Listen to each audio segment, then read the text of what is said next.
Okay.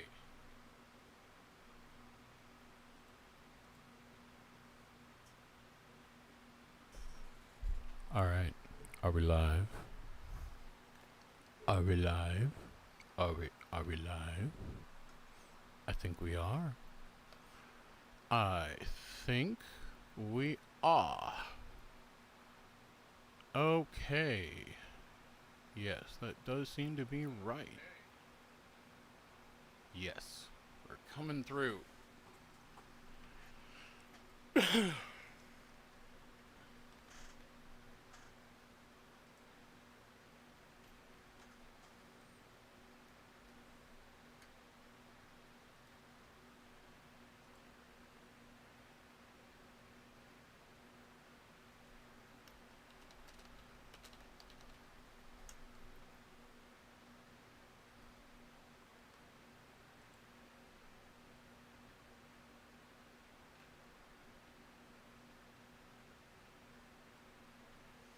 All right. What are we doing here? Cool.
All right. So, here we are. Yearn dot fuel.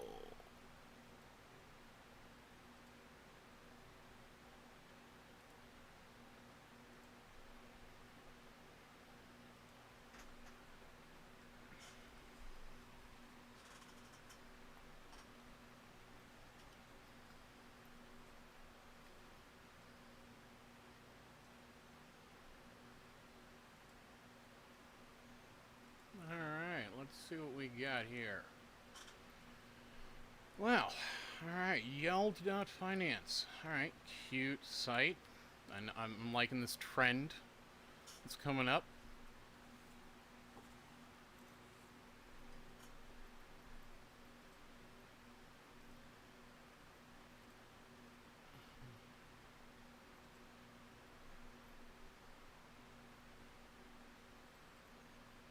Oh shit.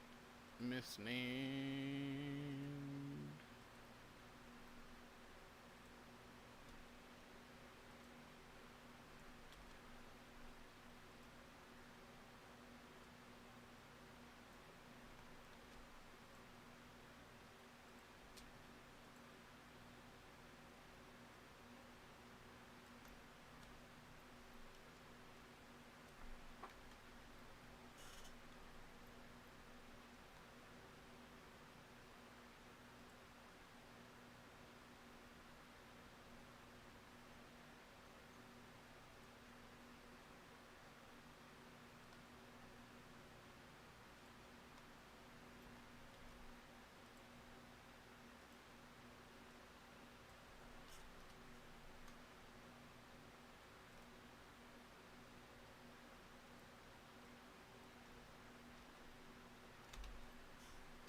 Oh well.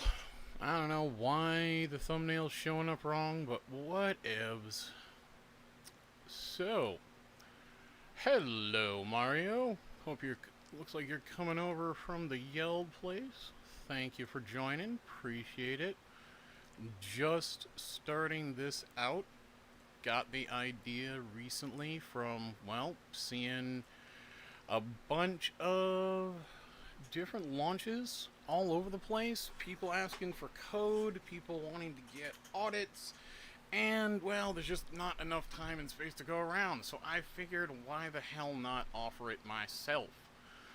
So that's why we'll just take some time, let some people roll in, and we will dig into the code. Alright? So. Ha ha ha ha.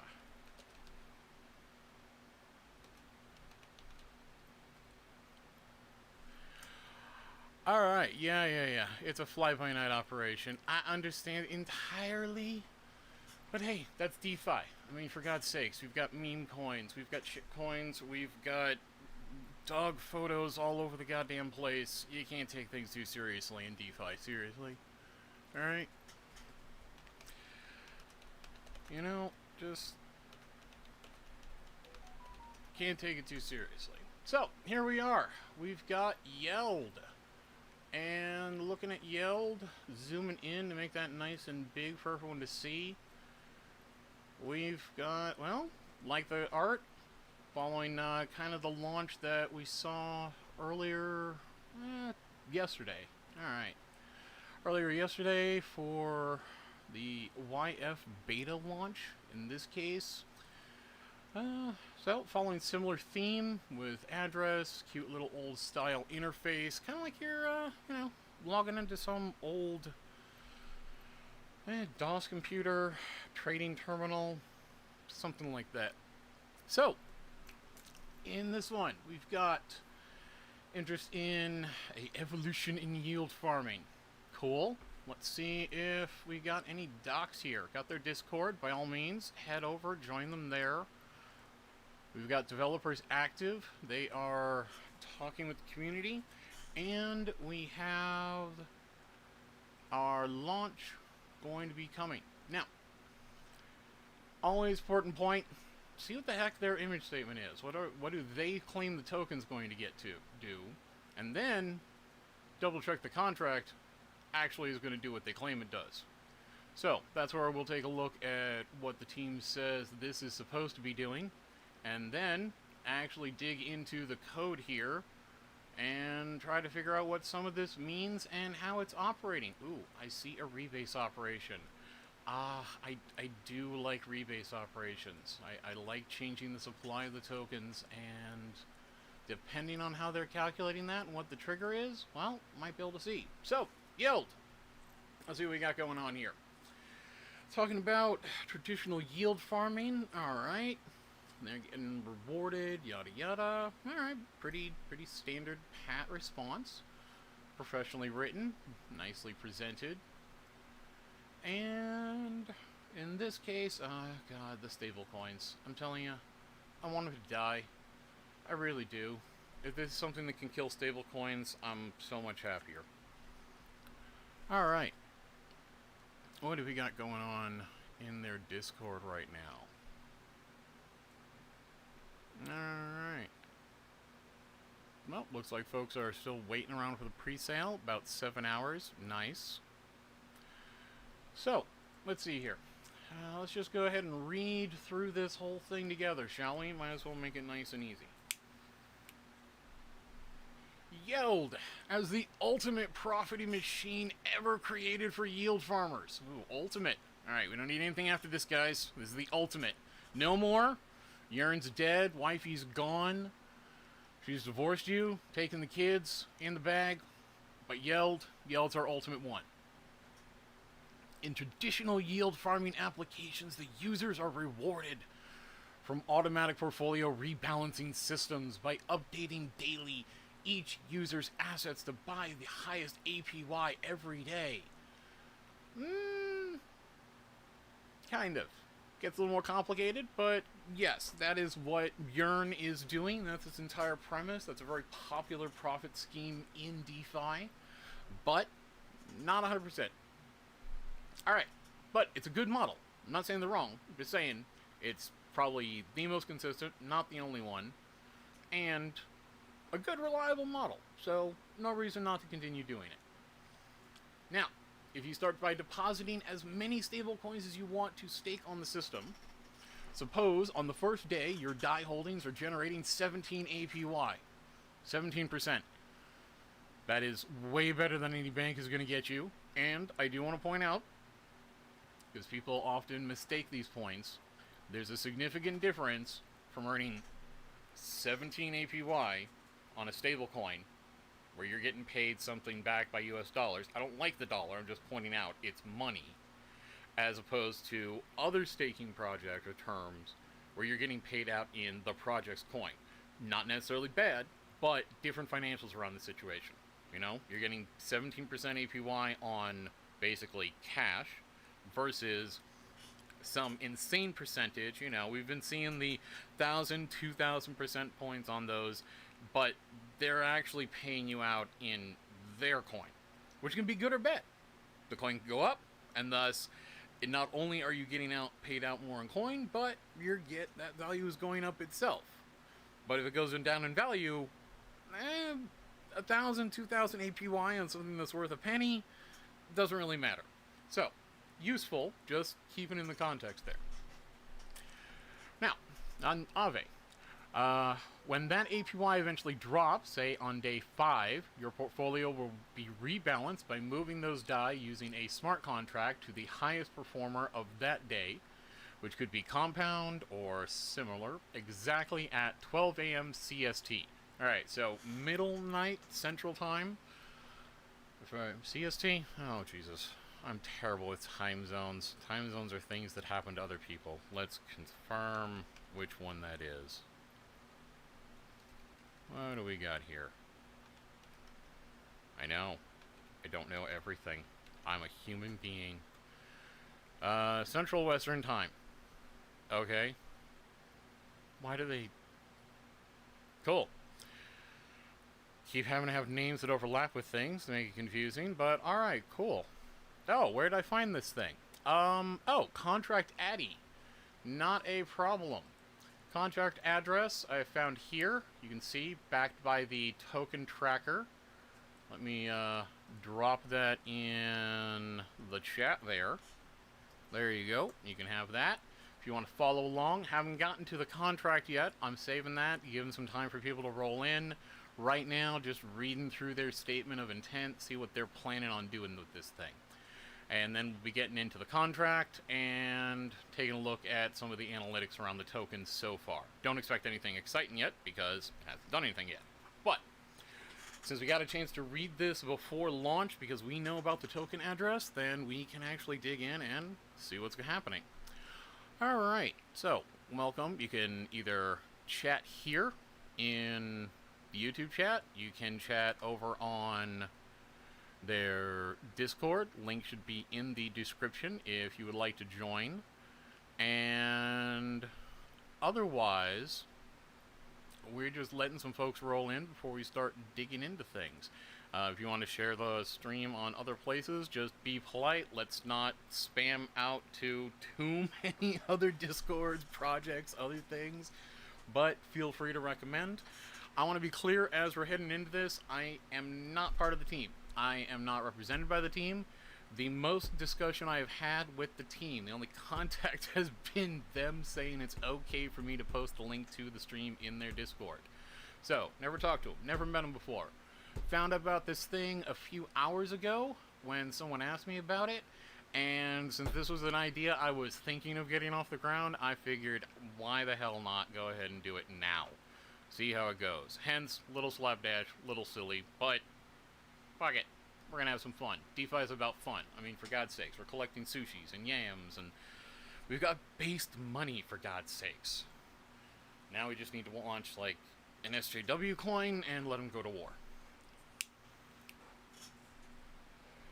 So, here we are in our strategies.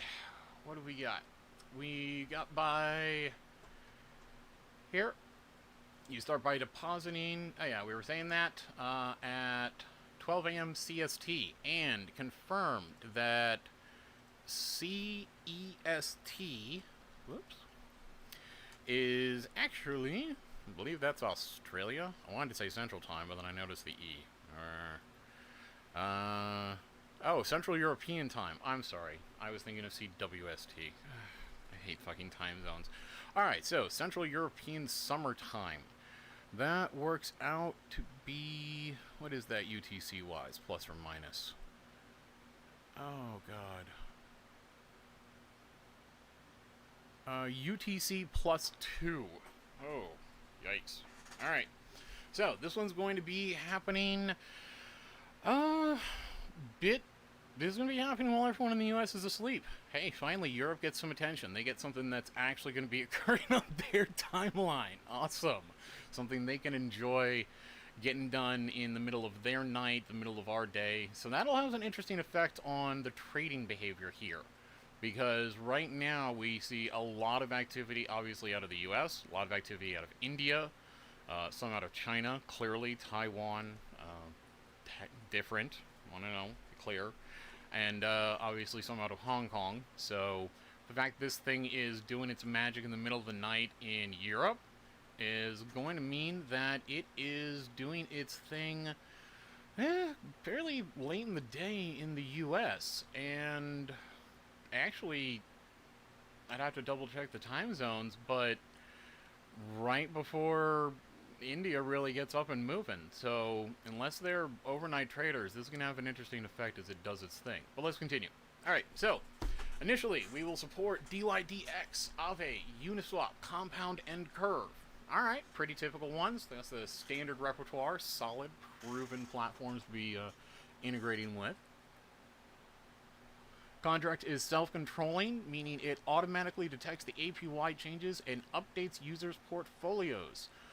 Alright, perfect. I would consider that table stakes entry, like basic features for any contract. I mean, that's the whole point of our thing, is we've got non-custodial accounts, but on top of the non-custodial accounts, we've got non-human involved manipulation. So, or management, I should say. So, fantastic. So far, so good with the intent. Proven business model, already being done on numerous platforms, and really, so long as this thing, provided it's implemented the way it's stated, as long as it's got the funding to actually, like, liquidity to actually move funds around, and is able to get the right pricing data, shouldn't have a problem. Pretty simple implementation, straightforward process. Alright, now, heading on into more. Oh, Yearn. Sorry, the, Y-Fuel? Yeah, sorry there. That was, for some reason, it's got my... I don't know why it crossed over with a previous stream I was doing. I was getting set up to do another one that had already released, that had already released and was going to be going in through that one in a kind of post-mortem, and then this one was brought to my attention, and I shut that one down, switched over, and started here. Somehow, they got switched over, or crossed in, like, thumbnails or something. It's YouTube. I really don't know what the hell is happening with them. But we are looking at yfuel.finance. Later on, I will be taking a look at the Yearn Fuel. Right now, yfuel.finance, we're focusing on these guys because they've got their sale coming up relatively soon, a few hours from now, and, well, we want to have people be ready. They want to know what the token's going to do, how it's going to behave, if it's got any bugs, or if it's going to be a rug pull, scam, what's going on. And right now, as I said, we're just going through that intent statement. So, whenever you generate yield from staking your stable coins, you automatically generate YELD tokens. Daily, 100 YELD tokens will be distributed to yield farmers, depending on how much profit they have created. Alright? This extra YELD farm will last for the initial 100 days. Alright, so, time-sensitive incentivization there. This looks definitely like they're trying to get it off the ground, get some people in on the ground floor to get things started. Perfectly normal in this process. That amount is increased 10x for the first 3 days after the app is live. So if the total daily YELD is 60,000 USD worth of stable coins, and your tokens generated 500 USD in yield, not yield, as in you had that return, you'll get a 0.83% of the 100 YELD distributed daily, or 0.83 YELD tokens in a single day, or 8.3 for the first days. Alright, so again, 10x increase for the first 3 days the app is live. This extra donation of 100 YELD that's going to get divided up amongst the initial stakers, that's for anyone in on the initial 100 days. So we got a time-sensitive staking incentive here. Pretty short one too. 3 days to get a 10x, and this extra 100 YELD award for the first 100 days in there. Alright, so this is something you're going to want. You're going to want to jump on it fast. And you want to stick there. You want to make sure you keep that liquidity or whatever you stick in there for that first 3 days. Don't put anything in that you plan on needing to take back out. Alright? Actually, don't ever invest anything you can't afford to lose. Obviously, I have to say that. And also, need to be clear, I am not a financial advisor. I'm not giving you financial advice. I just like code. And I like reading things. And I like being a dog on the internet. So, I'm not telling you what to do with your money. I'm not even telling you what I'm doing with my money. Unless I am actually doing this. I don't know if I'm going to buy into this. In fact, to be honest, the fact that I'm reviewing it means that I'm going to stay out and not have a conflict of interest or any other problem by getting in. This is for you guys. You guys to have the knowledge, to go through it and possibly have some fun. New pre-sale.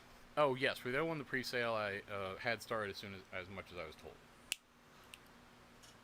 I'm sorry, the pre-sale will be starting up in about 13 hours. So I was going to cover that one after covering this one. So, here. We're continuing on. Where were we? Oh yes, finished up the bonus there. So, algorithms. We use a new buy and burn algorithm where we split the daily yield generated by users in half to automatically buy ETH and exchange it for YELD tokens on Uniswap. Then those YELD tokens are burned to reduce the total supply. Alright, so this is an inherently deflationary currency. As it goes through, it is going to be taking some of those tokens out of the supply. Going to be removing them from the process. This does mean that, well, as the supply goes down, it is going to be possibly going up in value. At least we would hope so. Or at least that's the intent. As long as there's still demand and there's fewer tokens, then this thing's going to go up in value. Alright. Pardon, I keep forgetting to actually check the Discord. Aha! There we are.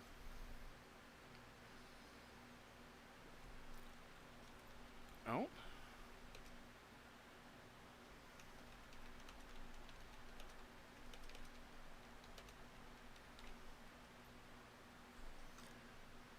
Yes. Pardon, I am getting other folks inquiring where things are going. There we are. Aha. Cool. Now, with this,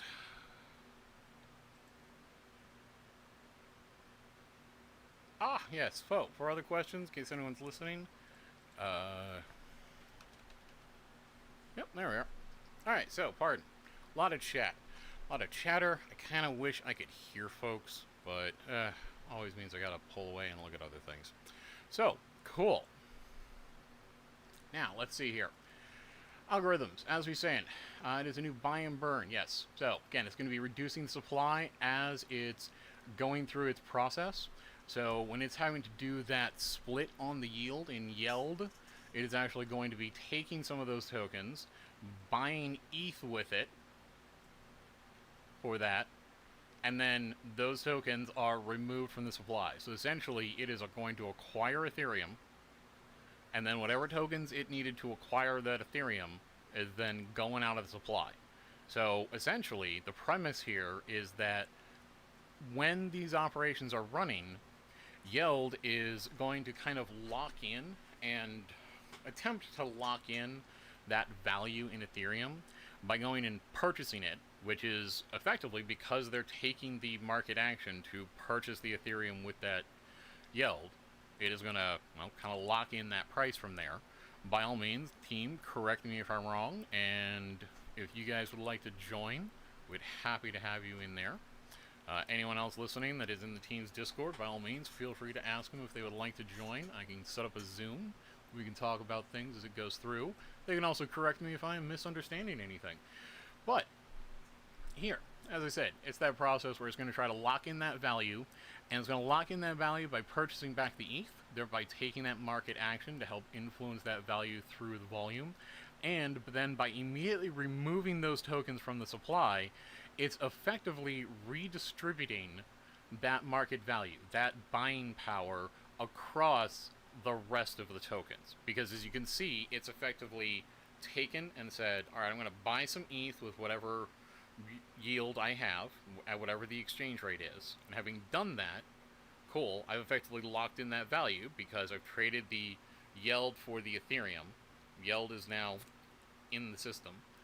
And by then burning that YELD and it going away, where you're kind of then locking in that value, is that there is no longer that relationship. There's less YELD now for an amount of Ethereum kind of captured by that market or captured by that trade.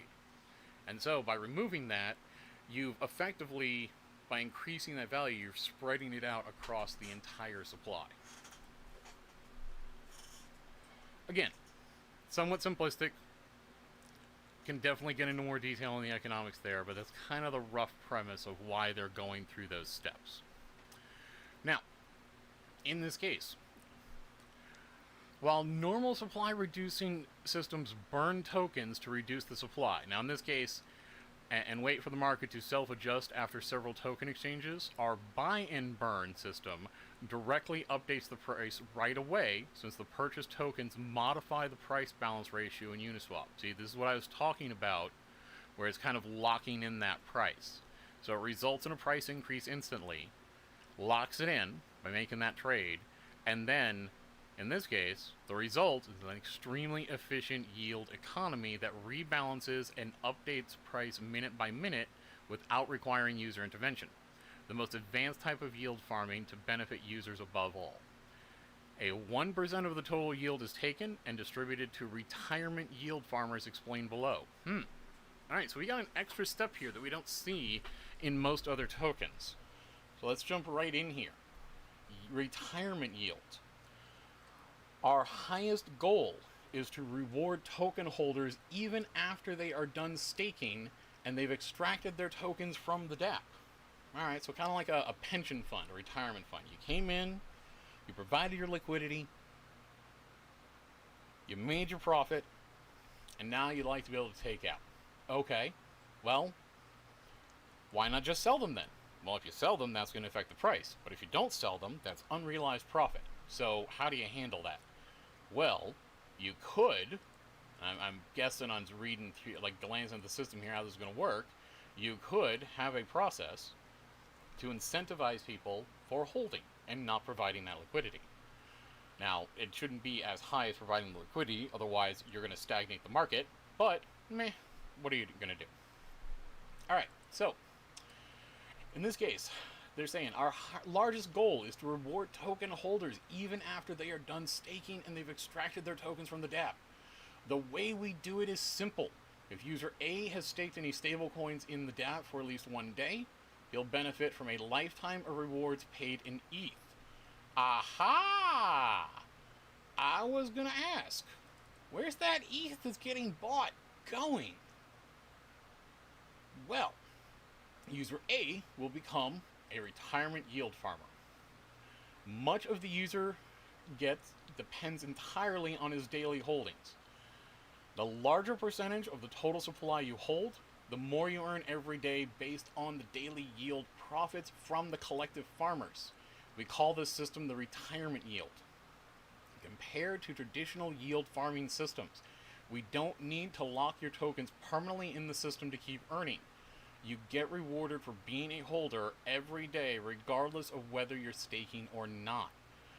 Further holders benefit from the price increases from our buy and burn system.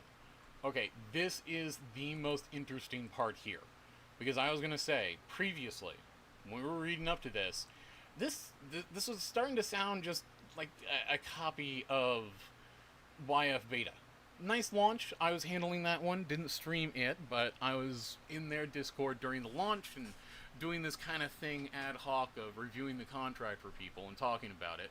Also did not buy in on that one. Again, wanting to avoid the conflict of interest. Again, by the way, working on tips, links in the description, but also just love going through this and being a giant nerd and talking about it, so fantastic. Pardon as I smoke. Alright, so here we are. In this case, the retirement yield is the really novel part. That's the part that's strange and new. I have not seen something like this previously. Now, clearly, unless it's somehow keeping a list or figuring out all previous transactions, you're going to have to hold on to your yield. Like, we're going to get into the code and confirm, but very likely it's going to be tracking that based on actually still holding the yield. But the idea being that you now have it, you can hold it, you can use it, and then kind of live off the ETH. If anything, you can think of this kind of like actually properly behaving as a dividend-paying stock. See, so far, staking schemes and other yield farming schemes have kind of operated like a dividend-paying stock. When I've tried to describe them to Tradfin guys, I make that analogy, but it's not actually the case. Because, as I was saying before, and you realize, when we're doing something like, I don't know, staking into the Ample ETH one, or into one, you know, a curve Wi-Fi pair for, you know, Yarn or Wi-Fi or any of these other ones, over on Sushi Swap, over on Yams, where we're getting paid in their token.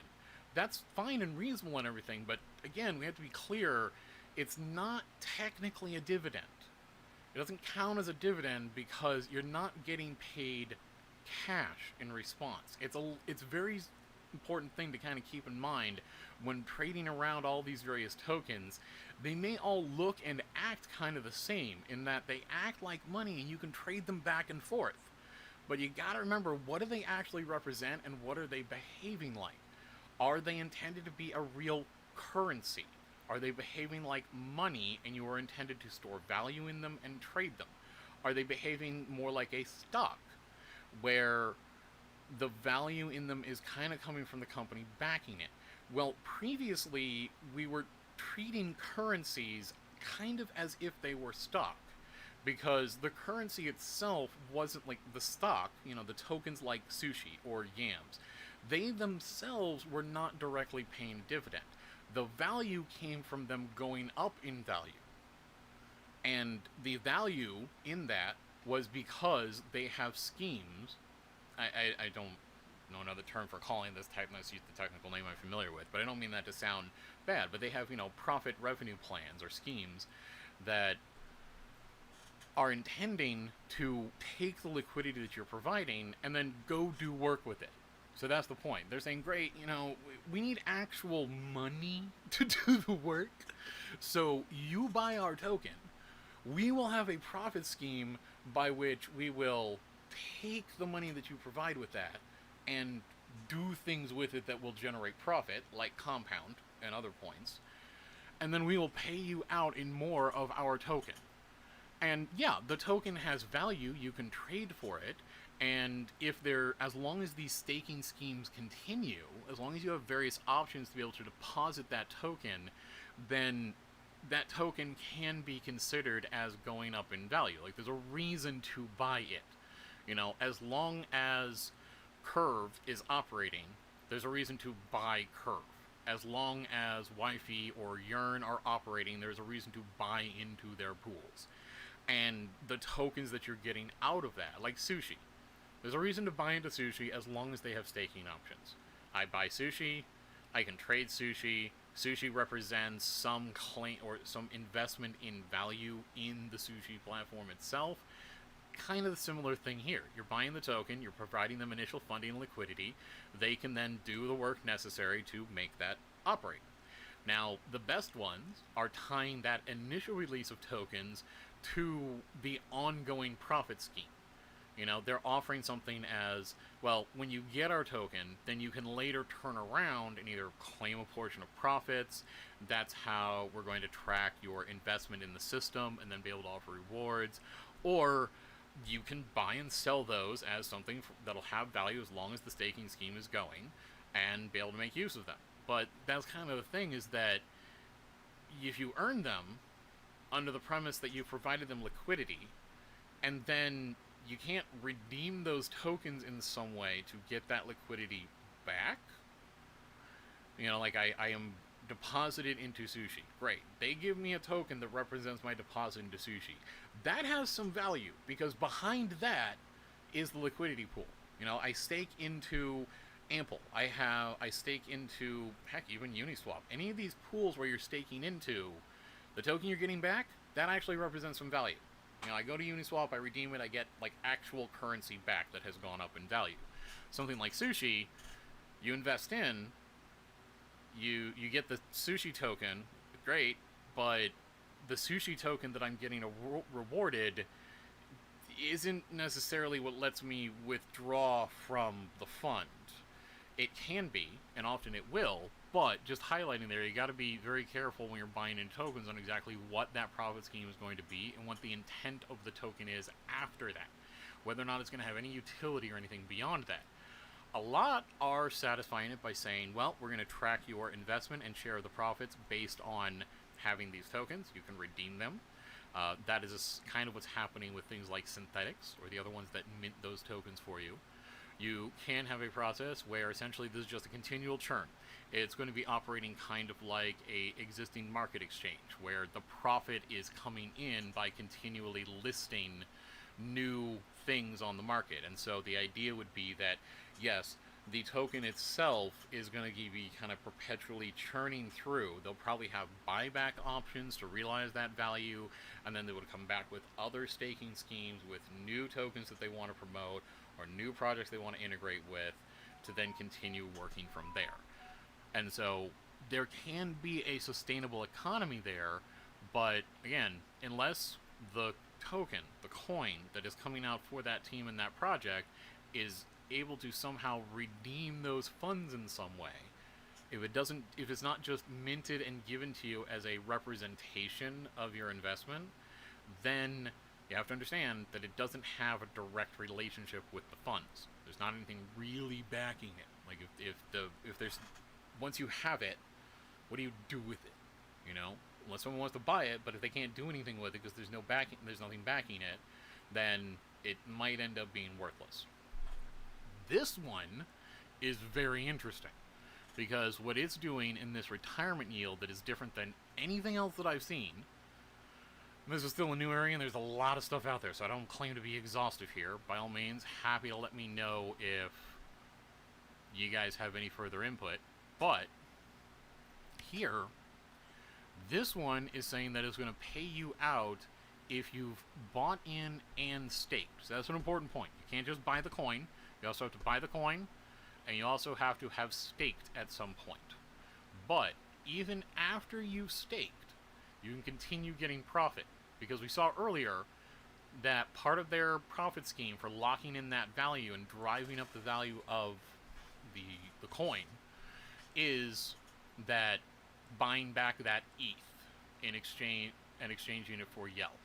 So it's going to get ETH, it's going to exchange it for YELD, it's going to get YELD, and then it's going to burn out that YELD, destroy it.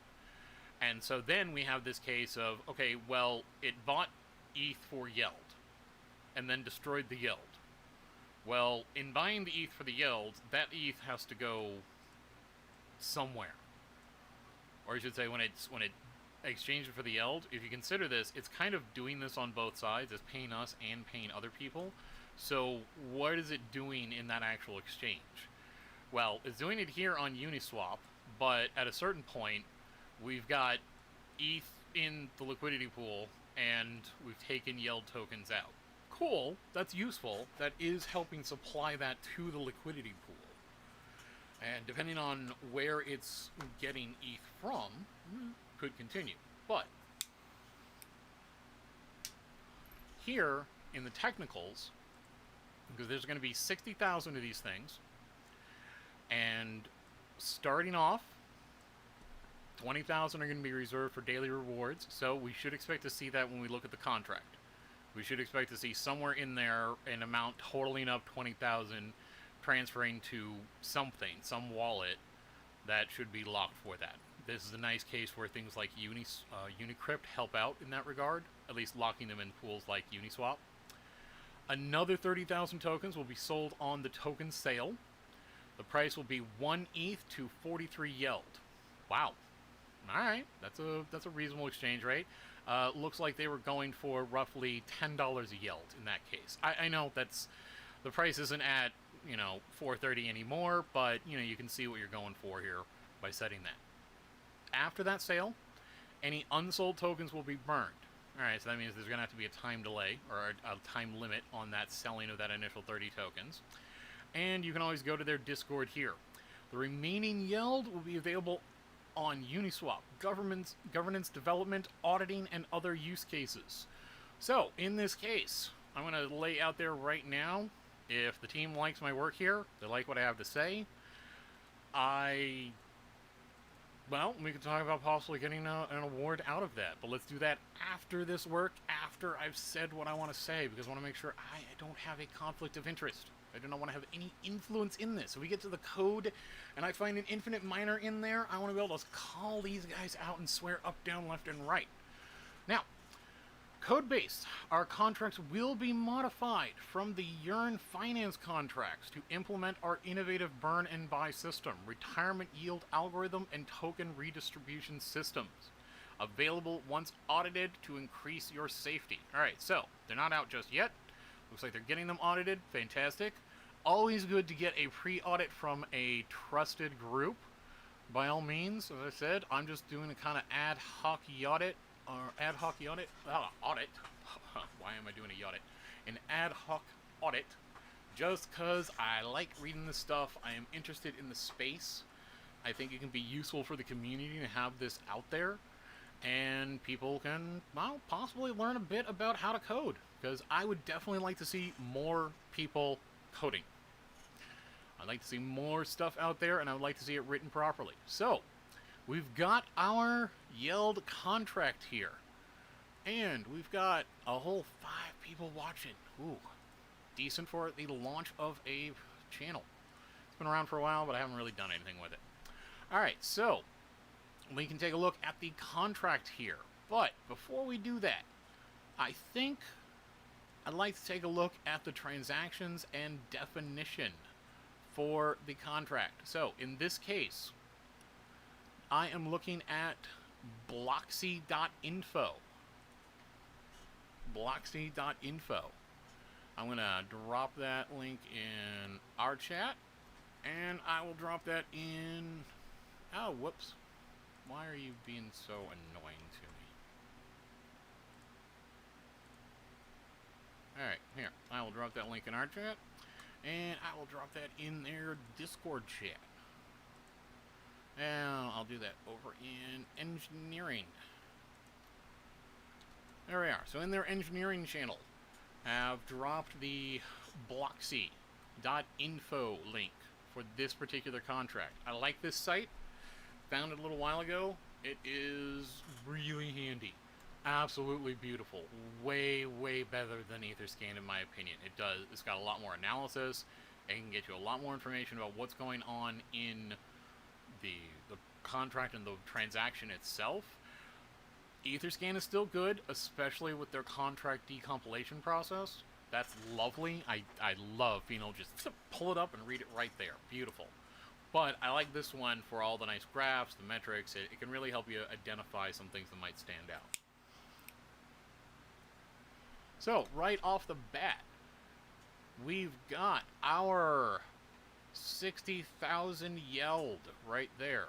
Alright, cool. Thing is in process. It is doing its job. And take a look at the token itself. Why are you taking so long? There we go. Alright, so we can start off with the token itself. Got our description. In this case, it's just saying it's out on the mainnet, giving us the address for it. Just like a wallet address, but it's a smart contract. That defines the YELD tokens. This is where all the intelligence for the token is going to be. Out on the mainnet, it says it was created by... Ooh, we got a link to another contract there. Alright, we'll open that up and get to that in a moment. In transaction. Bam. We'll open that one up too and take a look. And bam. Alright, cool. As far as the transfer count, we can see that looks like all... That's it. That's all there is. They made their 60 and they sent it somewhere. Cool. We will take a look at that. In this case, sender address. And again, this is where I'm looking to take a slightly different bent with these things. I'm not looking to do the usual, it's a coin and I got a recommendation and you're just gonna have to trust me on why, or I'm gonna give you an explanation. No, I actually want to dig into the tech. I want to explain how the tech is working and what some of this means, because I would like more people in the space to be able to review the code. You don't have to be a developer to know how to look at this stuff. You don't have to know how to write code yourself to at least understand some of the basics of what's going on. So that's why I'm going to get to the code in a minute. Right now, we're digging through the transactions, the behavior. Again, you guys can go to blocksy.info yourself, and in there, you can find all this information for any token you want. Plug any wallet address you want, anything. Just plug in any transaction hash, address, anything you want in here, search, boom, comes up, gives you the full analysis. You can dig through all of it. Find out exactly how this thing has been behaving, what it's been doing, how the team's been handling things, and start tracking stuff down. So, in this case, we've got one function call that has been happening. So again, we got our sender address. We'll be taking a look there and explain why that's all zeros. Then we've got our receiver address in there. So that is where these 60,000 tokens were sent. All right. Now, in sending those 60,000 tokens, that is where we might have some wonders or concerns about where that went. Now, mind you, in these cases, it is perfectly normal for that to drop into some developer's wallet. It's not costly to have a multi-signed wallet, but it is I wouldn't necessarily say advanced process, but it is something that only like really large projects that have solid plans and governance already in place to, well, set those things up. In this case, it looks like they are still funding and setting up their DAO, their governance program. So that's one point. Is likely the YELD will be useful for voting. So not only are we going to get paid a dividend according to the protocol, because again, this whole yield retirement fund that they're paying out is very, very interesting. I have not seen anything like this in a token before. But that means that if you get this and you hold on to it, you're going to keep getting paid in ETH for having it. Which will be interesting. It itself will go up in value, which will also be nice. But it's quite possibly could be used to vote on how things will be handled. So we'll see exactly what scheme they come up with, whether or not they pull something kind of like a Yearn, where they had the Yearn token, but that's not what you're actually earning from staking. At least not on every single one. Anyway. Now, in here, as I said, we've got, looks like one transaction or one smart contract function call, and then 2 events. So basically, when this transaction was issued, when somebody was deploying this and the devs were rolling this out, they submitted a transaction. That transaction told the blockchain, all right, make this contract. Again, I'm being very simplistic here. Make this contract. And part of what making that contract entailed was the miners on the blockchain going through this, the various things that the smart contract needs to create. And then from there, somewhere in that process, we had events that occurred with the smart contract. So I want to be clear here. This is kind of a multi-step process, what you'd normally expect to see in this case when a smart contract's being deployed. Now, here we have no currency sent or received, so this is not a wallet address, so it has not, for example, received any ETH or anything to deposit. If you were looking at a wallet address, this would be filled out with various other information about transactions and such. Again, there hasn't really been any other transactions, so it hasn't shown up yet.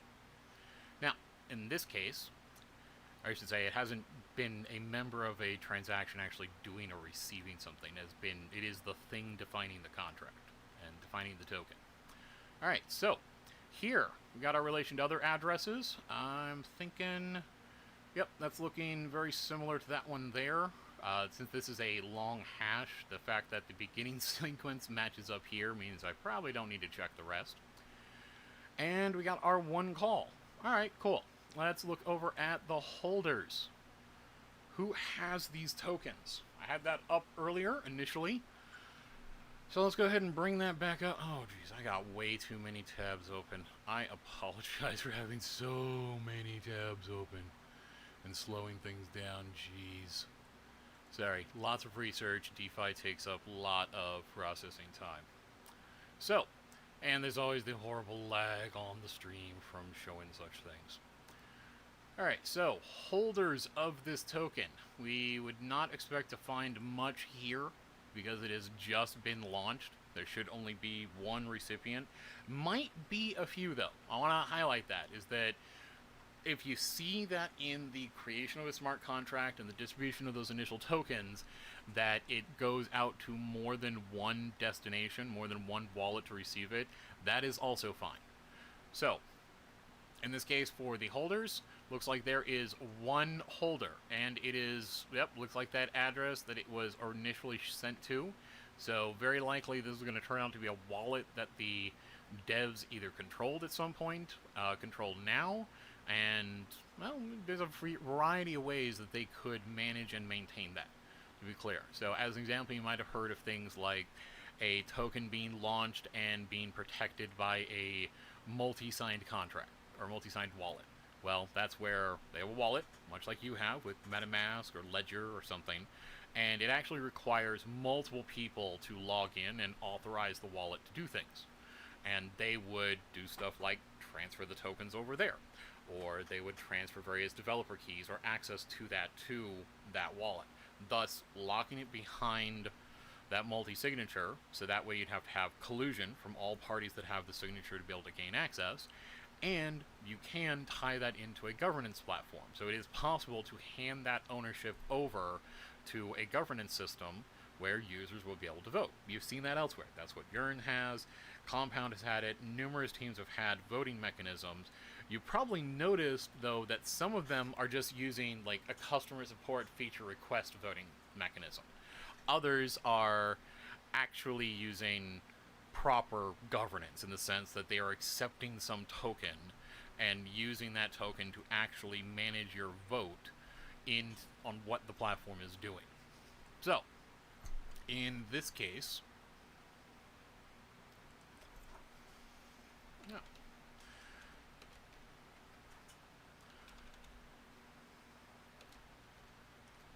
Pardon, just getting a message.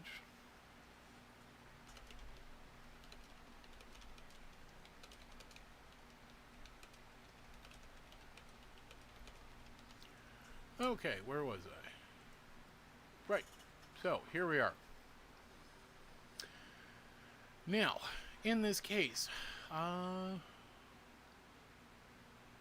roughly 85 coin, correct. Alright, so pardon, keeping up on messages just to make sure I'm aware of what the team is doing. Okay, so, in this case, we have, as I said, that single disposition here. It has gone to a single place. We're about to check that wallet, see what's behind that. But again, that's where I was saying that it is perfectly reasonable and normal for this to be distributed there, especially for the distribution, for that first sale, so that as an allotment goes out for sale, that can be distributed. It looks like in this case, everything has been consolidated into a single holder. And while the site says in the distribution and the strategies that a portion, where was that? Oh yeah, that was down here. That out of the 60,000, 20,000 will be locked for daily rewards, so that would be the staking terms, and another 30,000 will be sold on the token sale.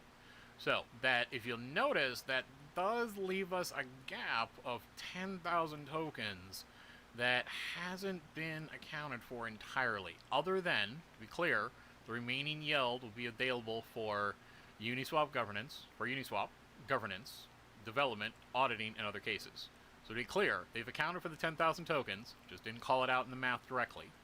So, 30,000 will be sold at the pre-sale. Anything that isn't sold, once that's done, those are going away. So we could get a pretty hefty burn right off the bat, if not everything sells.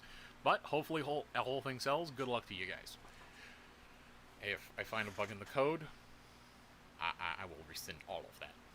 Now, here, that 20,000, that's going to be saved. So we got our 10,000 that's going to be held. And as you can see, this is where they're stating that the intended purpose is Uniswap, governance, development, auditing. Since I am coming from Tradfin, and while I am not a lawyer, and I am not a financial advisor, and I am definitely not your financial advisor, and I am just having fun as a nerd, reviewing code, reviewing projects, and talking about what I think of them, my mere opinion, and I'm not giving direct recommendations, I will say that in Tradfin world, we tend not to like ambiguous statements like that. Now, mind you, this is DeFi, Things are a little more seat of the pants here. And folks are usually, well, it's weird. Folks are either more forgiving or way, way meaner about things. So, I just want to highlight there, I'm not calling this out because I think it's suspicious. It's actually perfectly fine. It makes perfect sense for going through this process. There's going to be a lot of expenses here, and holding 1/6 of the available tokens prior to the pre-sale and whatever's going to be burned is very reasonable. That's fine for managing and launching a project. It's reasonable to get a nice round number, and in this case, the funding of the project is going to be dictated by the value of the token. And interestingly, because they're holding on to 20,000 to lock for the rewards program, and then selling 30,000, this is a good ratio. This is actually a very nice ratio for a project to be launching at. I like this ratio because, as you can see, the majority, or at least I should say, the largest portion of the tokens, not the majority technically, as you can see, because it's exactly half, but the largest portion of the tokens is going out for sale. That's good. The community is getting the largest portion, or at least has the potentiality to get the largest portion of this token. I don't want to say majority because it's 50%, obviously. But that's helpful. Because, one, that means that the 10,000 the team has holding, and the 20,000 that is stated that it'll be locked for daily rewards, provided that 20,000 is locked properly, and we can get a verification on that lock. And again, I'm just being cautious here. I've got no reason to dislike these guys. I haven't talked to them. Project looks good and reasonable so far. I like some of the ideas, but I'm just being clear here is, from what we've seen of the transactions, we haven't necessarily seen much of that lock just yet. Mind you, we are still looking at the initial token here. We haven't gotten past what's happened at this address. We could find that surprise if they've already distributed that and is locked in this beautiful. But until we get that verification, as we're about to see, on that 20,000 YELD tokens actually being locked somewhere, what we have now is the majority, or I should say, the largest portion is going to be given to the community, or sold to the community. The next largest portion is intended to be locked away for daily rewards on the staking program. Cool. And then the team is going to be holding on to the smallest portion, 10,000. Provided that 20,000 gets locked, because otherwise, if it doesn't get locked somewhere, as you can see, the team will have the same amount as the rest of the community. That's also not a terrible ratio to be in, but I'm laying this out because holding on to that 10,000 tokens means that provided the 20,000 tokens is locked, provided the team does not have access to that 20,000 tokens, they can't get at it, then that does effectively mean that unless this thing goes completely tits up, then there's really not a way that they can pull the rug out from under you, at least trading-wise. We haven't gotten into the code yet. We haven't looked at what happens to the keys yet. We don't know if all that's burned just yet. We'll be getting into that here.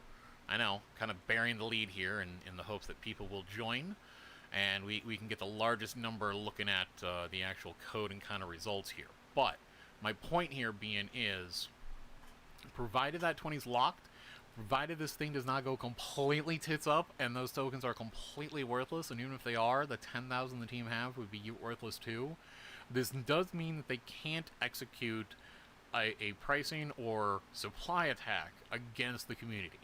They will have 10,000, the community will have up to 30,000. Provided more than 10,000 sell, they won't have the ability to just come in and buy it all out. Like, they can't just empty the pool. It won't be a great price ratio, obviously, but if your goal is to pull the rug out from under everyone, you're kind of not going to give a crap about the price impact. So, in this case, for the ratio, we'll have to see exactly how those got locked. So, let's head on back to the token. Not much to see here. As we can see, not a whole lot happening. There's, they created and dispensed it. Fantastic. As far as trades with this token, now this is where we can start digging in to see where this has gone, what's happened with those. Has that 20,000 been locked?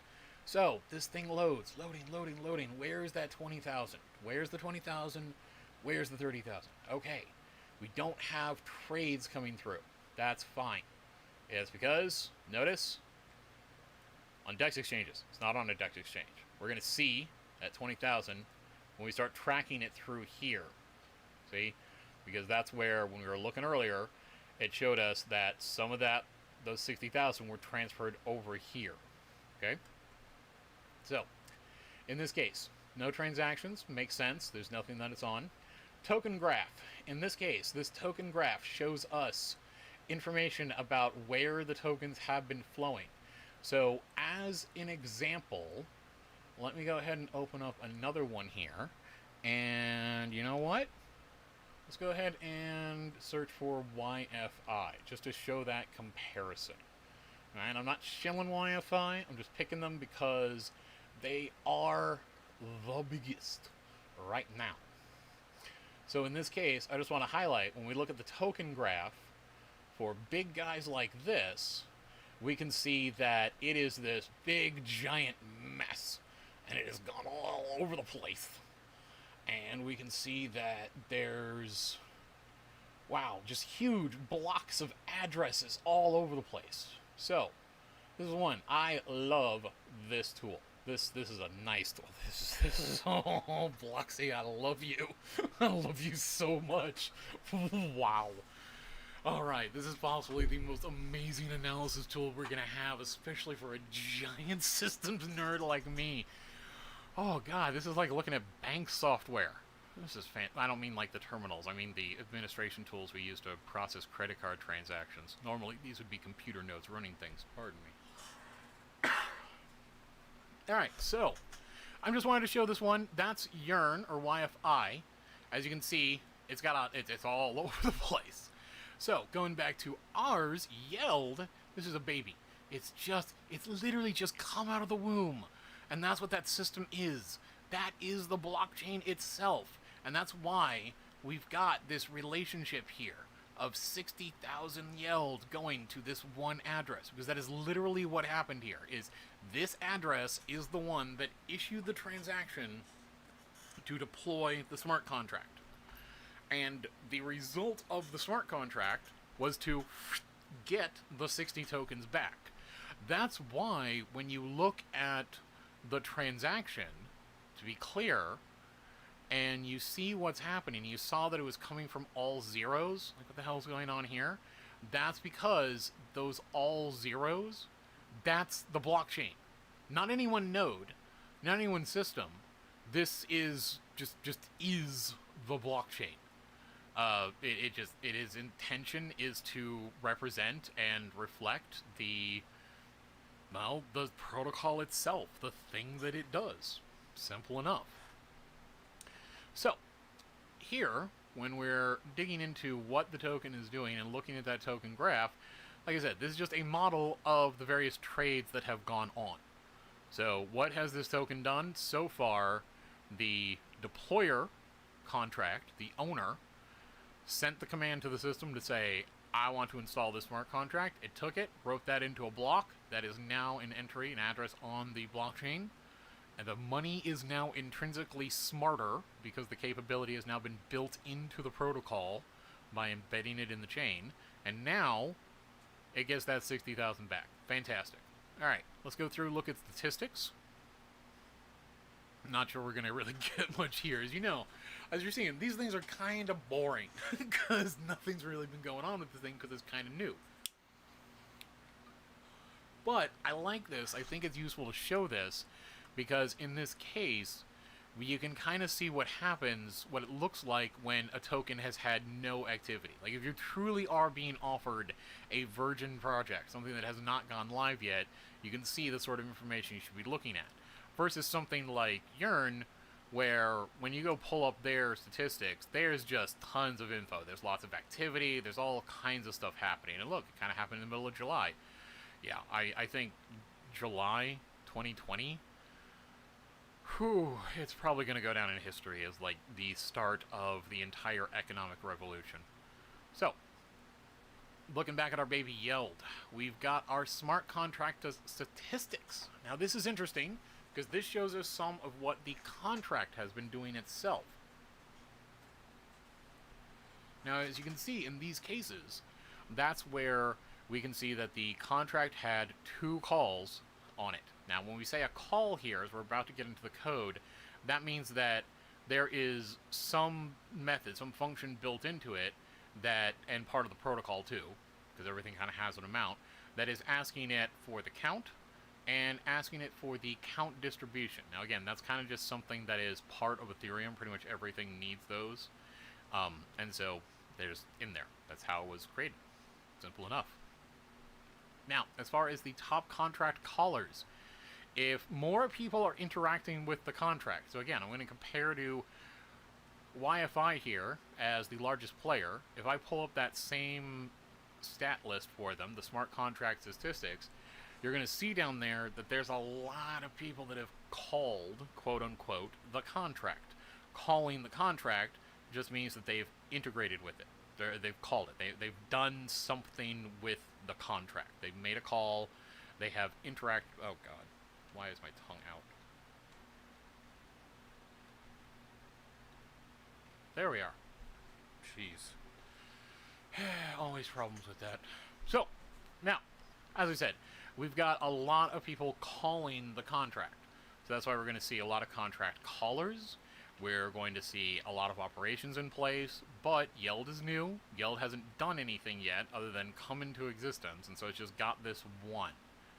And you can even see here that what the average gas was, the gas fee was, all that stuff. And down here, the overall distribution of the smart contract, like how much has been happening. Well, there's been one call, and all the gas spent on this contract has gone to this one call. Alright, simple enough. Nothing really too complicated there. Alright, address statistics. This is going to be another boring one, because there's nothing been going on. You know? In this case, what we're dealing with in the address statistics is we should just be seeing that initial deployer.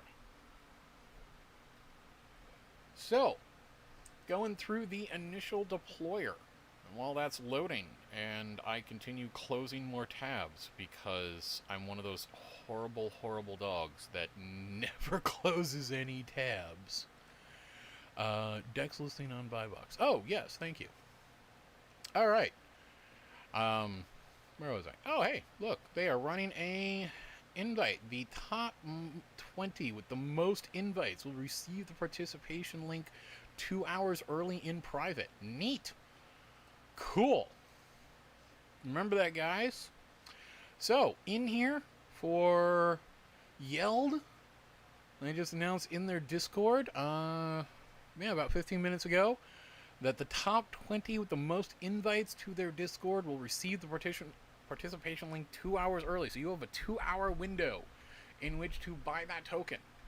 And I don't know what sort of security they might put around that link. So might want to put a login on that. Maybe expire the link in some way after you let it out. Because you might end up giving those 2 people... those 20 people a chance to manipulate the market.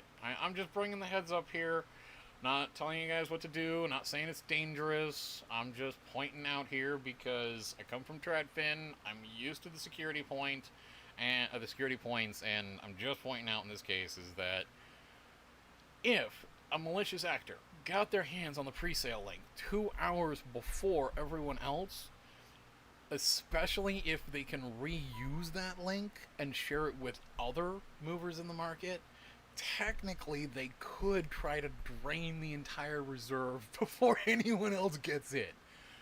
So, just pointing that out. Might want to be a little cautious there. Maybe have a separate like pre-sale incentivization. But not trying to tell people what to do. This is what I do professionally. I tell companies, I tell big banks and everybody on how not to screw things up. So, giving out the point there. Now, in this case, we're going to take a look at that contract that got the YELD. I want to be clear here how I'm getting to it. So, let me be safe here and actually close that out, because I really want to highlight that I am just following what is in the code, what has happened on the blockchain. This stuff is coming from the transactions on the chain. So right here, we got our receiver address. I'm going to open that up. That is where the 60,000 tokens went. So let's take a look at whoever this 60,000 tokens is. Now to start off with, this is a regular address. It's a wallet. It is not another smart contract. It is not a process. It is not. It is a person, kind of, that is holding on to this. Now, in this case, we can see that they have what they've sent or received. This contract has 60,000 YELD. That's what's stated in the documentation. So we got our verification there, appropriate number, as we saw before, being generated, and it's got 2.55 ether. All right, that is reasonable. That can be the ether that's going to be used to help execute some of the transactions to distribute these things. That's going to be some of the ether that can be used to provide initial funding and liquidity for various things. So that is very reasonable, appropriate, and actually good foresight. Make sure they're both there so you can actually do things with them. Now, just get that Discord back up. Here we go. Okay, cool. All right. Now, in this case, where were we? Oh, yeah. So, activities right here. Looks like on the 20th, it received 1. All right, so we had a transaction on the 20th. I believe that is probably going to be when the wallet was created. So, vaguely, looks like this thing has been in development since the 20th. So, we've got about 30 days of development, or at least 30 days from when the development wallet was created for this process. All right, decent turnaround time. Now, in here, we can see that it has called out to YELD and interacted that. It has been referenced in a transfer, and so this would be a token transfer and then ownership transfer. So this means that ownership of the contract was transferred to this wallet. So right now, unless I find that there's been other transactions that have sent this anywhere else, we've got all our eggs in one basket. We've got 60,000 YELD in the wallet. We've got 2.55 ETH in the wallet. And this wallet currently owns, unless I find a burn for this wallet currently owns the token, the authorization that would allow it to modify or make special calls to the contract. Now, that doesn't necessarily mean that they can do much. That doesn't necessarily mean that they can destroy everything. For one, they won't be able to change the contract that's there. The most that can technically be done is deleting it. But if they delete it, that would also delete absolutely everything they have. Like, the whole thing's just gone. So, that's not an exit scam. That's a shoot yourself in the head scam. So, in this case, we got all our eggs in one basket. It is reasonable to have portions here, but I would like to see this distributed out pretty quick. I'd like to see this broken out into multiple contracts, into multiple wallets. I'd like to see this tied to a governance system, some verification that what is on the other end of a wallet is some locking mechanism there.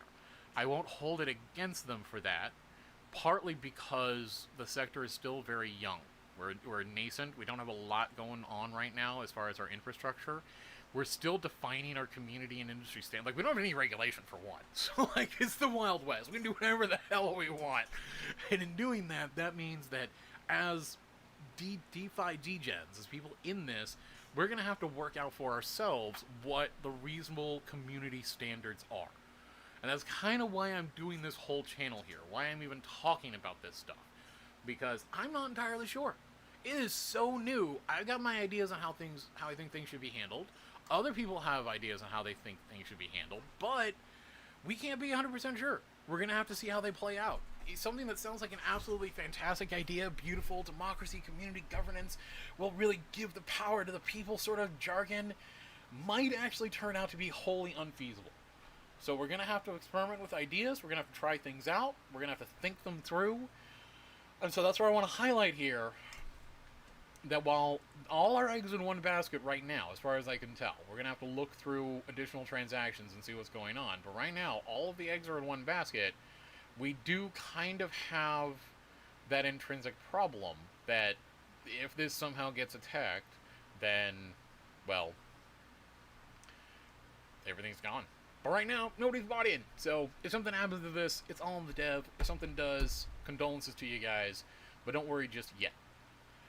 Now, as this goes out, this is very likely to be deployed into the pre-sale. This is also where very likely we're going to see the rest of the tokens get dumped out to whatever the locking system's going to be. And that 10,000 dumped on the dev somewhere. So depending on what wallet they put that in, we might actually get to find out what their personal wallet is. This is why I would always recommend for any developer that is launching this sort of thing, as annoying as it would be to have to pay the multiple transaction fees to do that, I would highly, highly recommend you do what has been done here.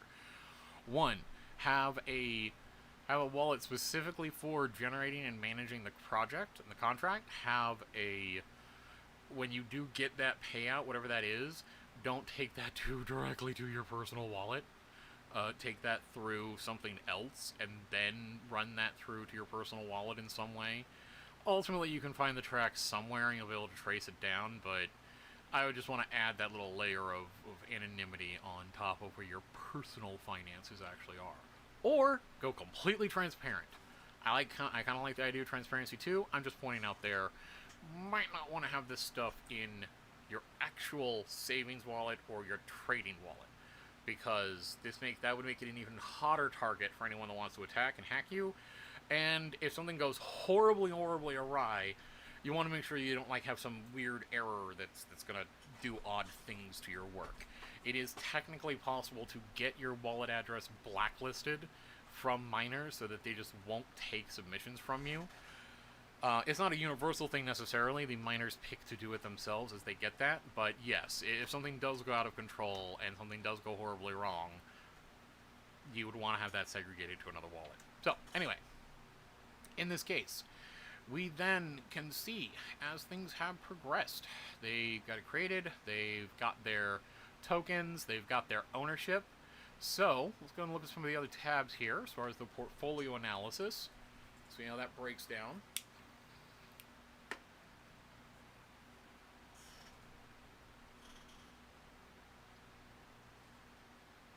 Oh, come on, load. Okay, here we are. Portfolio analysis. So, this is just giving us pricing information over time. We kind of don't care what their ROI and everything is. But if there were a bunch of denominations here, like right now, it's only showing the ETH because it has no idea how to understand the YELD tokens. But point being is, if you do want to double check that a wallet hasn't been terribly active, that it does seem to be fresh, then you can come take a look over here and see what's going on. As far as the address graph, aha! What have we got going on here? Okay, so in our behavior, right there, that is where the funding came from, most likely the developer. So you can see, there's the address there. So, that means that this contract is the one that was basically deploying the contract. Or, sorry, this wallet is the one that was deploying the contract. And it got the 60,000 YELD back. Bam. So, it also got the ownership. This is the one in charge. Over here, this contract sent 2.54 ETH over to the other contract. So, this is also good, normal. This is the developer getting things set up, getting things primed, and moving everything into place to show get everything ready to then dump out places. We can come back here during the launch to actually see what happens. Now, address statistics. What else has these guys done?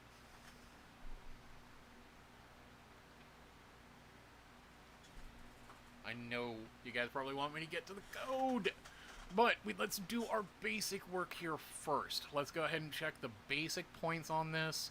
Let's confirm that there's not some glaring stupid point in here and the whole thing isn't even bother looking at the code. But as you can see, it seems that what the address has done hasn't really done much, hasn't really interacted with anything. It's just received funds.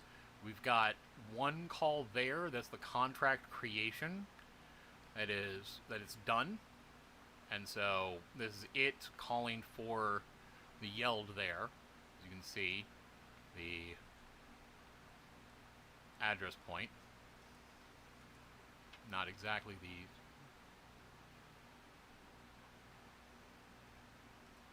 Ah, yeah, here, sorry. Yeah, so then calling in and setting up that smart contract here. This would... Well, we'll take a look at this one in a moment then, won't we?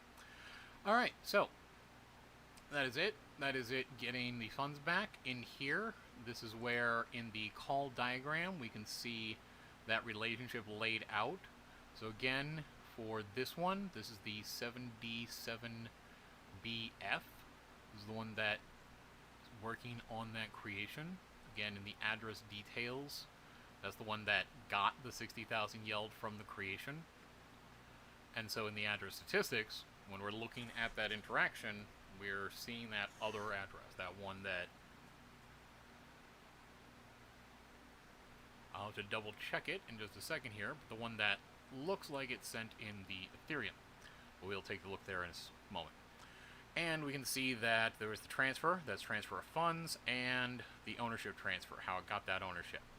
And so again, we've got that point here where it's got that transfer of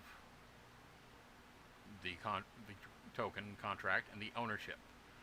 And this, again, what kind of contract that is. So I want to be clear here, the ownership transfer isn't exactly like a token in and of itself, but it is transferring that for the token there. All right, so we've got that. Let's take a look at the one that sent it that Ethereum.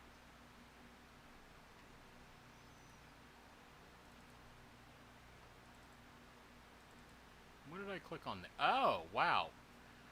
Neat. When you click it and break it out, it expands things even further. Neat.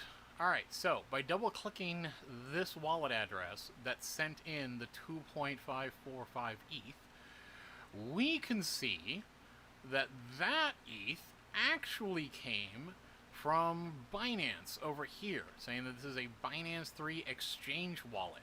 So technically, this ETH came through Binance. Now, that means that when we clicked here, we could see that it's going out to all of these other addresses. And it's been sending lots of Ether around to these other addresses. So, what this tells us is that the funding for this project was funneled through Binance. Not a problem, just calling it out. Not really an issue, just interesting to know. The financing has been funneled through Binance.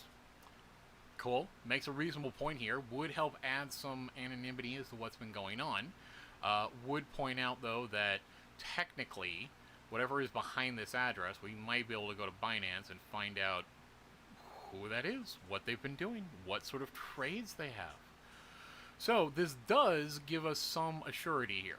Not 100%, but at least we can see that when you're using Ethereum, when you're using most blockchain technology, there is a trail. We can follow it back and see where things happen. Now, I'm not going to bother looking at all these other addresses because God only knows what's behind them. But the point being is, since we've only got a few there, this is likely, part of the dev's wallet here doing that work, and these other addresses are likely other places that they've sent money. Sorry, Dev, don't necessarily want to try to expose everything you're doing, but that's the blockchain. You can't avoid it. We can do our 100% clone. So, oh, jeez, the FUD's already starting. I swear to God, we're just going to be getting Rug Wen jokes for a long, long, long time. Alright, anyway. So, in this case, let's see what's been going on with some of these other addresses here. We've got two that have interacted with it. Let's go ahead and open them. So, over here, this is the one where it was receiving the 60,000 YELD. Cool. We're content with that. That's where it was receiving it. And then we have... yeah, here. The one that was involved in the other call. And again, that is just back to itself. Okay, so to be clear, This is simply where it was receiving the necessary funding and the ownership contracts. Alright, so far, nothing weird around the token itself or the behavior. All the activity going on the ledger for creating the token, funding the token, and getting everything all primed and ready to go is reasonable. As I said, I would have liked to have seen the distribution of the tokens already. I would like to have seen them staged and in place, prepared for the sale to go, and now we're just waiting for the timer on the sale to tick down. But, as I was saying, this is still a very new sector. We're still trying to figure out our standards. We're still not entirely sure what is the best practices. And even when we do know what the best practices will be, unfortunately, we don't quite have the tech for it either. Excuse me. So we're not entirely sure how to handle some of this. So things like, when I'm saying I would like to see that the tokens were already distributed to at least a staging set of wallets for launching that out. I would like to have seen a distribution or management of keys for how they're being set up. And I would like to see statements and acknowledgement of, for example, that ownership token was sent out to another wallet address, one that we could define and identify as a multi-sig contract. But I want to be clear here that it's excuse me, that we just don't have a lot of good tech around that. All right. So, for example, if they send the keys to a multi-sig wallet address, we can identify that. We can tell, like, okay, that thing's gone out to a multi-sig address, but who has the keys? How do I know who has the keys? I don't know, because what's on the other side of that wallet, the keys to actually get into the wallet, not entirely sure where they are. Like, there are passwords. They're things that you need to log in with, and so we don't really have a good way of tracking that.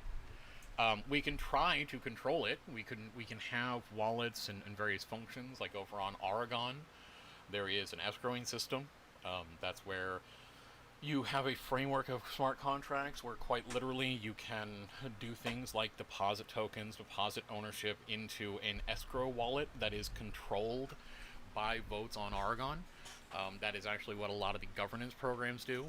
The governance contract itself gets the ownership and thus is able to make those changes, make those calls, but we don't have that here.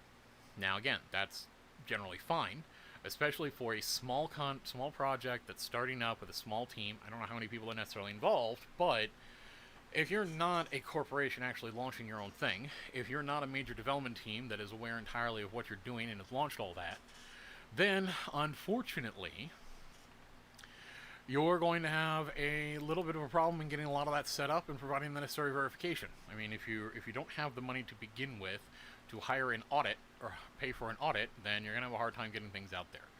If you're just starting out and you're sinking your life savings of crypto into this, I'm not saying these guys are, I'm just pointing out, like, you're sinking your life savings of crypto into trying to get this launched, which may not sound as crazy as it would normally. A lot of people, if you look at this as starting a business, a lot of people sink their life savings into starting a business. So if you've sunk your life savings into starting crypto, it quite literally might be that you just don't have the Ethereum to pay all the various transaction fees to stage and set things up properly.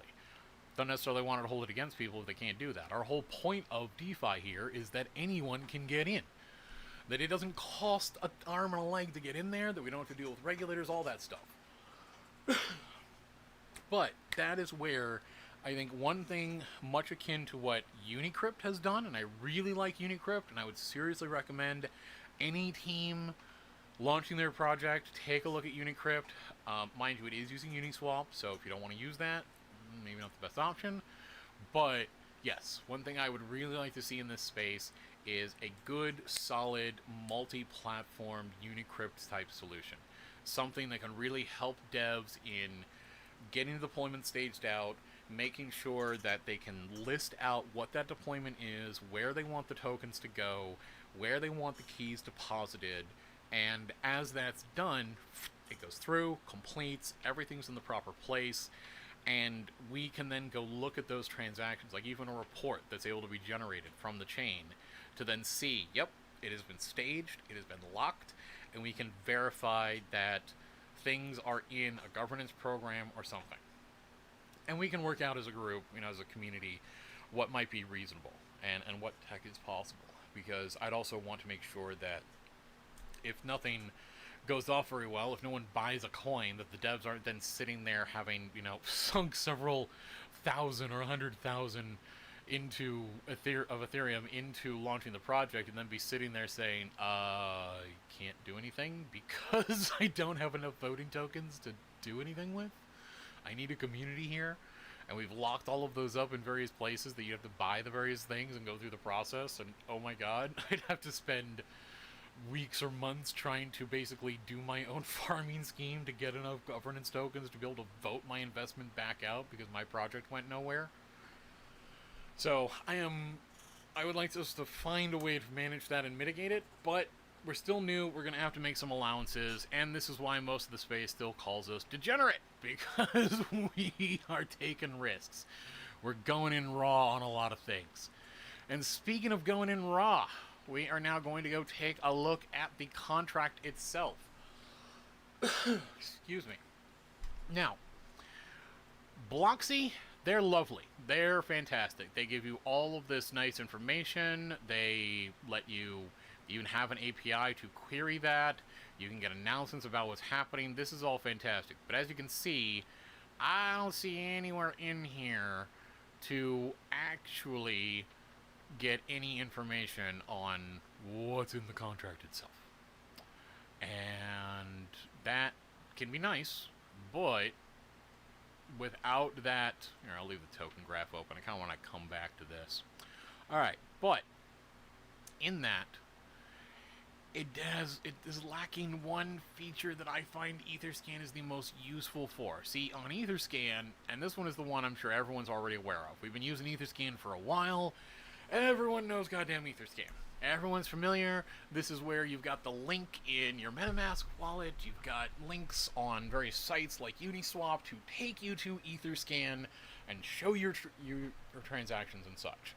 Well, Etherscan is lovely. It still has its uses, but as you probably notice in the difference, it is showing you very different information. Now, if Bloxy ever gets around to including some of this information that Etherscan has, Etherscan's dead. So it's not that I dislike them. I got no problem with Etherscan. I'm just pointing out the second Bloxy adds on all the features that Etherscan has, Etherscan's done.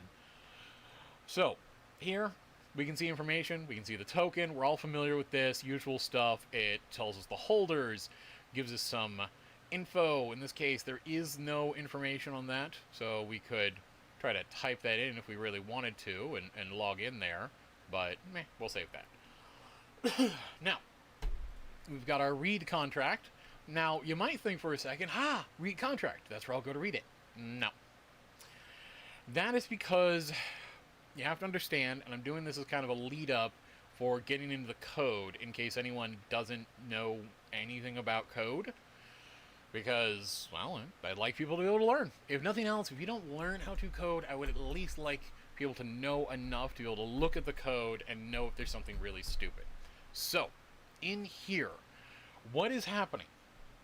And this is the interesting part with, well, pretty much all of this. An important thing to understand and realize is that because the smart contract is effectively a wallet address. See, basically, smart contracts aren't any different. Smart contracts are just wallets that have more options. When you're looking at a wallet address, a wallet, what makes it a wallet is that actually it's a smart contract that has some predefined abilities in it. It has some things that can be called to give it funds, to be able to ask to engage with it, to be able to, do the interactions that you need with a wallet. A smart contract is effectively the same thing, but they add on or replace some of those functions. And in doing that, they have information about the smart contract, much like your wallet has information about your wallet. It has your balance and other information. Same thing here. but it's not a wallet. It is actually code that the miners are supposed to execute as part of what they're doing to provide value. That's really what the miners are doing. The miners are actually doing, when they're taking your transaction and doing the work, the quote-unquote work, that it takes for them to collect their transaction fee, what they're actually doing is executing the code that is in or defines the smart contract, right? So in executing that code, if it's your wallet, they're just doing things like transferring funds back and forth. You know, you're issuing the transaction to say, take the funds from my wallet. Here is the authentication necessary to authorize you to take the funds out of my wallet. Transfer the funds to this other wallet. Do that by sending a request, effectively, to the other wallet. Again, I'm being somewhat simplistic and rough here, but effectively you send a request, much like your browser sends a request to a website, to that wallet, making a call for the transfer. Again, much like if on a website you go like Amazon.com, you click orders, so it goes Amazon.com/orders. Similar point here. You're saying, I'd like to transfer money to this wallet. Go ahead and send a request to the wallet and make a call to the transfer ability in that wallet to give them some Ethereum. In a smart contract, we've got the same thing. We have things that we can read out of the contract, and we have things that we can send into the contract. Reading out would be things like, well, various properties that can be defined for identifying things about the contract. Like here, we have, this would be an example of a property. Within the contract, there is a variable, some field, that can hold information, and what it holds right now is the wallet address that is marked as the owner. So to be clear, this is, when we say wallet ownership is being transferred, to be clear, technically there's not a token representing ownership of the contract. What it actually is that the contract knows who owns it. There's a configuration, there's a setting in the contract to say who owns it. And so, when you're transferring ownership of the contract, you're actually calling that a function, that operation in the contract, to tell it, and to tell the system, okay, change this ownership value to some other address. That's why when a contract says that they, or a team has said that they've burned their keys, not actually that they really burned the key. It's more that they've told because the key is their wallet address. What they've done on the other side is use their authorization to make changes to the wallet to tell the wallet that now the system owns it. And that's what they'll generally do, is they will then set the ownership to that all zero address and say, okay, well, the system owns this, and the system, the protocol, is not intelligent enough, and the 00 address can't actually do anything other than basic protocol operations, then nothing can be done. Like, there's no way to get the system to issue that sort of command. It's just not allowed for in the protocol. So, that's also where it has various arguments that we can pass. So here, for example, allowance. Allowance is to be denoting, well, we'll see what allowance defines here. That's a pretty standard operation. Same thing with balance of. In this case, we'll get into the allowance here for a moment, but essentially this is where the owner can say who can spend tokens. Unfortunately, this is, again, part of the general build of the code and how it's constructed. It's one of the basic operations in there, and we'll get that to a moment. Now, for balance, like I said, this is where you can query the contract itself to see who has what amount of balance. And so, essentially, if you want to find out who has how much balance, you would send in that address, and the contract will be able to report back and say, okay, this person has this much. And what it's going to do is send back an integer number of 256 bytes to say exactly what that is. Now, as far as decimals, this is where you guys might be familiar with some features in Ethereum where we talk about how tokens can go down to 18 decimal points. Well, that is technically configurable. 18 is the limit. Now, pretty much every token out there goes ahead and sets it to the limit, because there's little reason not to, but technically you could change this. If you wanted a token that can't be broken down to less than 1, you could set this to 0 if you wanted to. But if you do that, people are going to have a very hard time trading, because they're only going to be able to trade in units of 1. And then you've effectively replicated all the problems with fiat currency, and we don't want that. So within that, we have our owner. That is what it is actually set to. In this case, we've got our symbol. So this is where, and this is funnily enough, this is why you can always go and look, and this is why, weirdly, a lot of exchanges can just list new stuff, because the contract literally tells you what its name is. So developers, they get to set their own symbols. We get to put our own in here. This is just an alias, effectively. Now, again, if you're not a systems guy, you're not a developer, you don't like work on Linux and know all the tricks, you might not know what I mean, but it's kind of like alias for a name, as in, this is not the actual name, as in the system, the protocol, doesn't give a crap about this value. If you're making calls back and forth, you're sending the contract address. You're not engaging with this symbol. This symbol is just an alias, a thing that it can be translated to. So if you ever need to ask the token, what are you going to call yourself? They can report back some name. This is why, in some cases, you can see scams where people try to overlap. They try to set that to be something as close to the same, if not exactly the same, as possible. Usually they won't do exactly the same because that can cause some problems, but not technical ones really, just a lot of confusion. So, bam, we've got our read. So these are the various things that can be called in. You can see how this is protected. So, for one, for the allowance, for one, the owner is the only one that can call in, and then can define where those funds for this contract are going to be spent from. All right? Now, digging in further, write contract.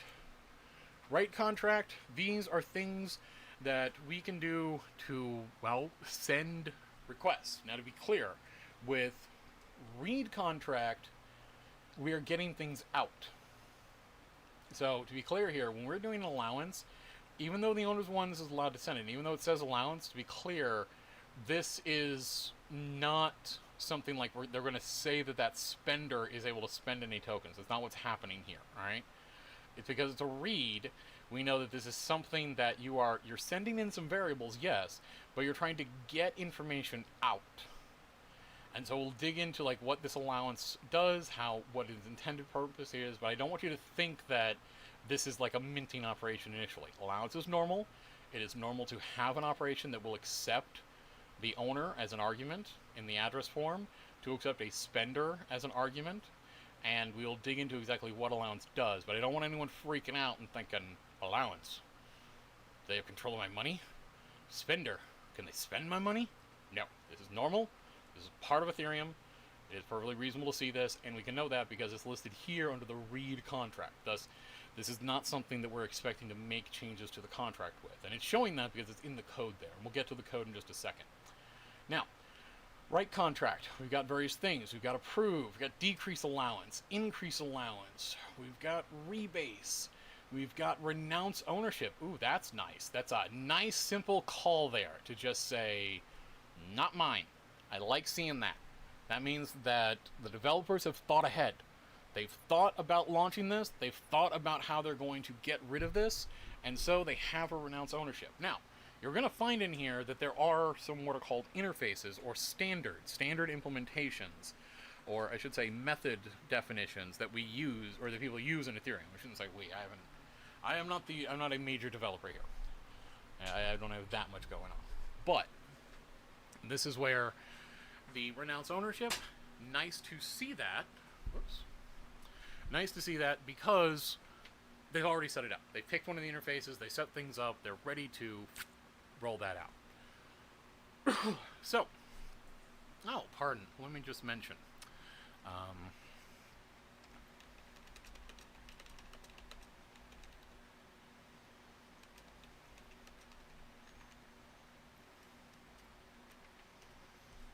Alright, so we'll be getting to the audit shortly.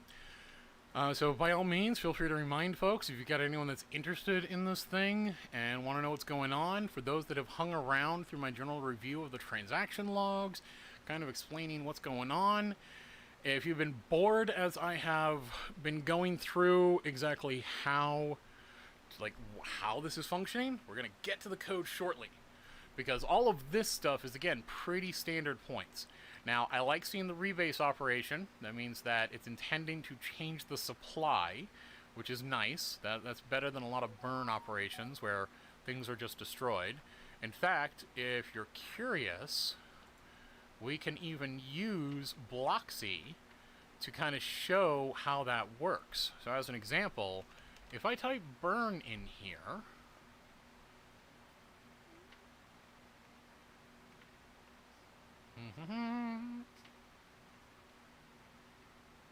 here we go. So, in here, we can see that we have a burn operation. Now, I'm bringing this up. You may be wondering, why are you bringing this up? What the fuck are you doing, you goddamn boring ape? I want to see things about the contract. I want to know what the heck is going on. Well, I want to get into that. I want to get into it. I want you to appreciate the elegance of what we are dealing with here. Because we have a rebase operation. As you saw from the description earlier, so when we were going through yearn.finance, I'm sorry, yield.finance. I apologize. I've been saying yearn so much over the past fucking month, you know? So, in yield.finance, we see the statement that they are intending to burn tokens. They have a buy and burn algorithm to try to lock in that price. Well, when we look at what is happening here, notice we have rebase. So we've got approve as things you can tell the contract to do. Like you can write changes and make the contract do things. Not like the read contract where you're just asking the contract for information and you're not making changes. Write contract, you're telling it to do things. You're doing things like approving someone to be able to do work. You're going to be managing the allowance what someone can spend. You're going to be doing things like renouncing ownership, transferring funds. In fact, quite literally, this is what happens when you are doing some sort of transfer. When you're doing the to address, this is technically what's happening behind the scenes.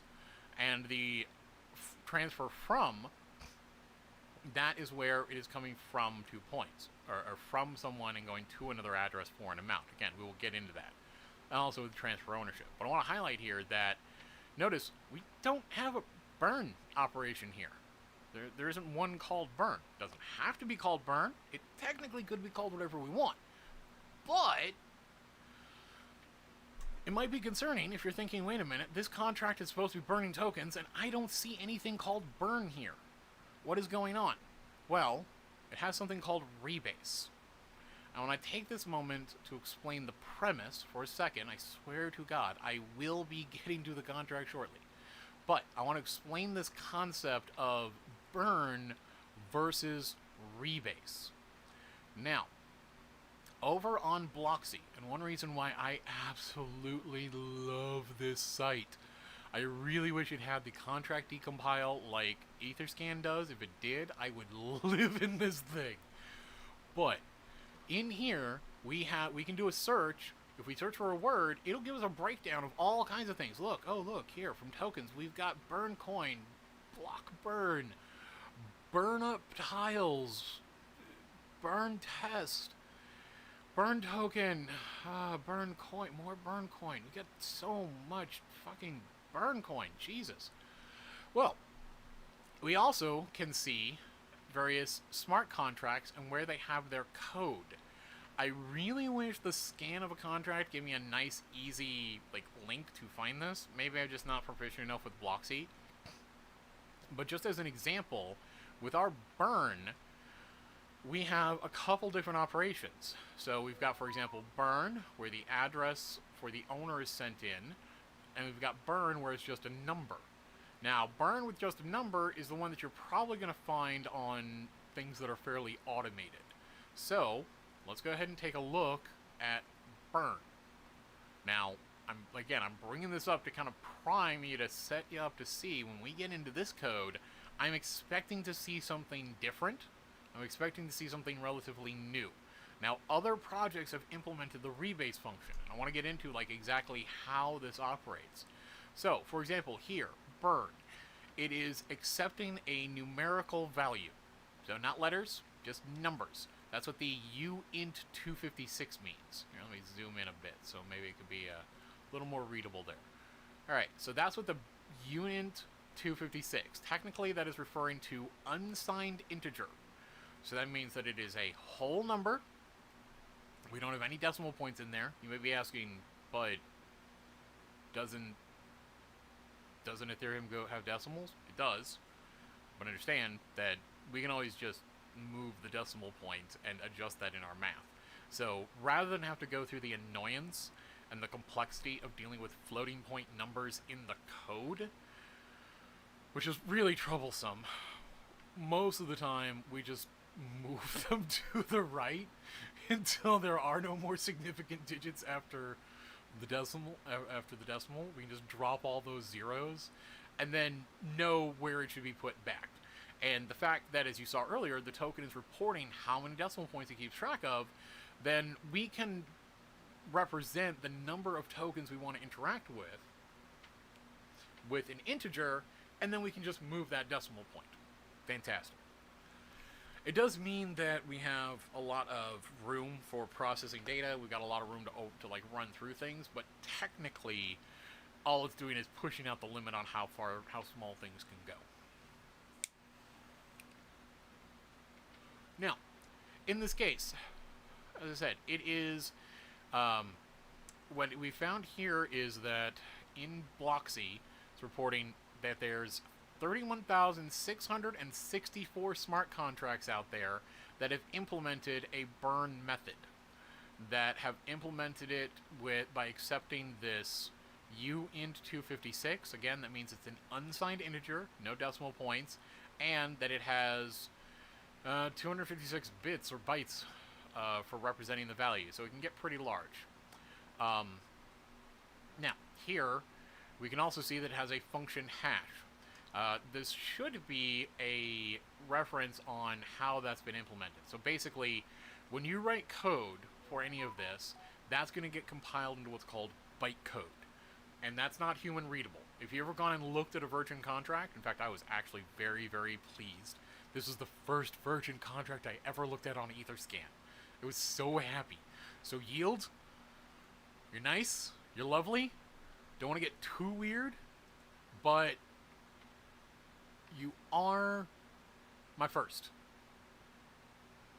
And by that I mean that when I went to look at the contract on Etherscan, as soon as it was brought to my attention, we didn't have actual code there. We just had the bytecode. I got to be the one to ask Etherscan to decompile the bytecode. It was nice. Anyway, what that bytecode means, that works it down to something a computer can understand. And so that way, kind of regardless how you wrote it, like what you wrote in plain English in the code, technically that can be worked backwards. When it's compiled in the code and we have that like in something the computer can understand, it usually ends up being roughly the same operation. Like, you can write a lot of weird entries in there and try to do some weird stuff, but the whole point of the compiler is it renders this down into code the computers can run and understand, and then, well, that means that it's just consolidated the operations. And so if you've all effectively written the same work, even though you might have named it some weird different things, you kind of end up with the same hash or unique identifier for the function. And in taking a look as to like what the hell has been going on here, technically what happens with a burn operation is some portion of those tokens are destroyed. Most of the time, that means that it is actually just sending some of those tokens to 0. So for example here, if I say, alright, here's a token. Actually, let's look at YFB. Hey, YFB, how you doing? I know you're big. Let me pick on you a little while. Let's see what you're doing. Alright, so with YFB, we have our operation here. It has a burn method. And so that is where I'm going to go over to Etherscan. And in going to Etherscan, I'm going to plug that in. I'm going to take a look at its burn method. I'm going to use this to compare what YFB is doing to burn their tokens versus what YELD is doing to burn their tokens.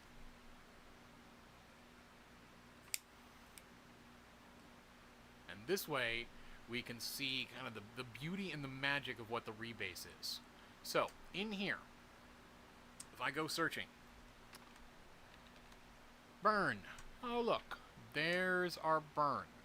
All right, so what is happening here in this case?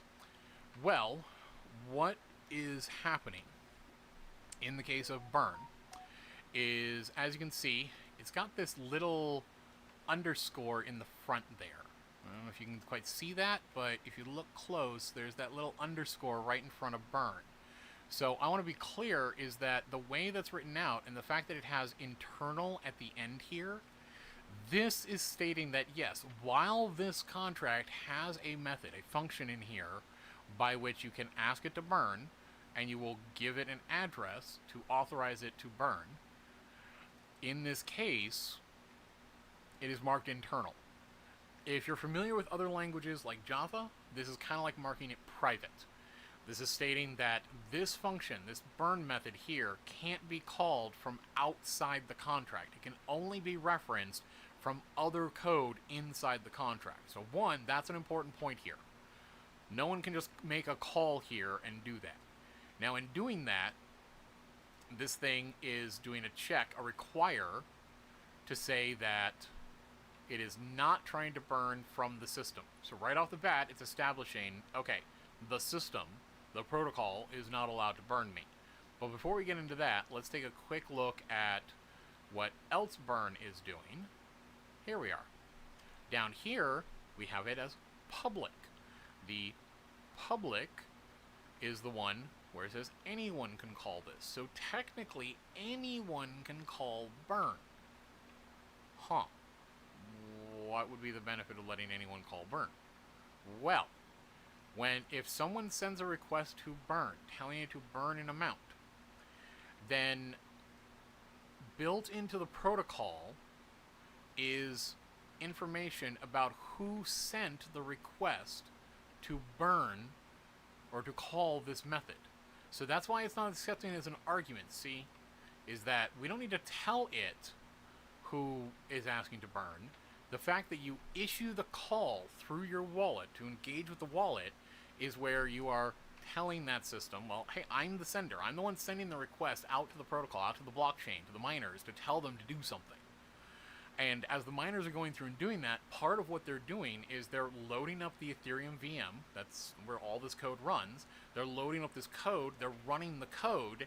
And part of loading up that virtual machine, that's part of the mining process, is that certain things get created and presented inside there.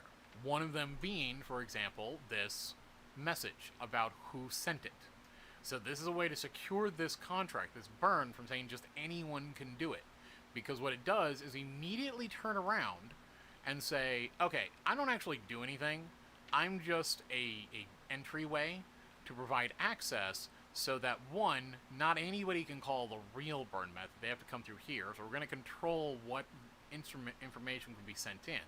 And that way we don't have to write a bunch of code to make sure that we're not burning from the right or wrong people. This makes it easier. And then we can go over to that other burn. So again, if I do that, I go to that other burn. So this is where the real work is doing.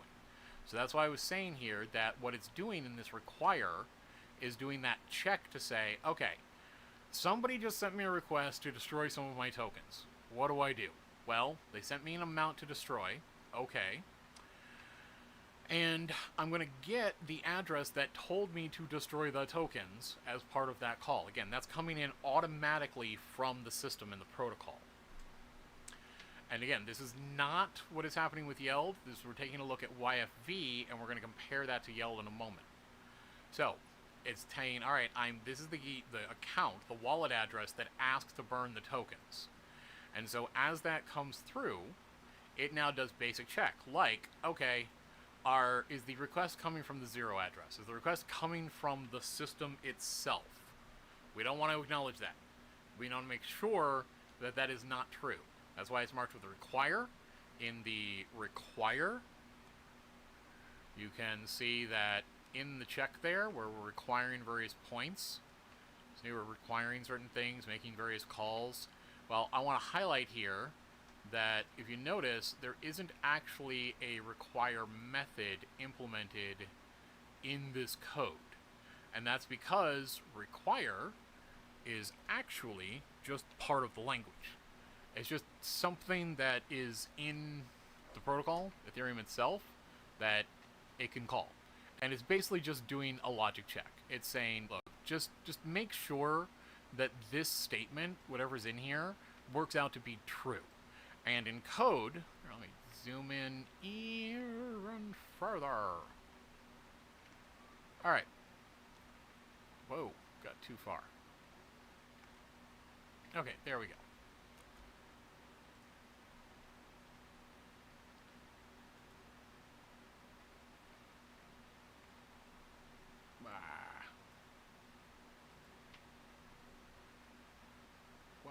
Why do you always make my life so hard?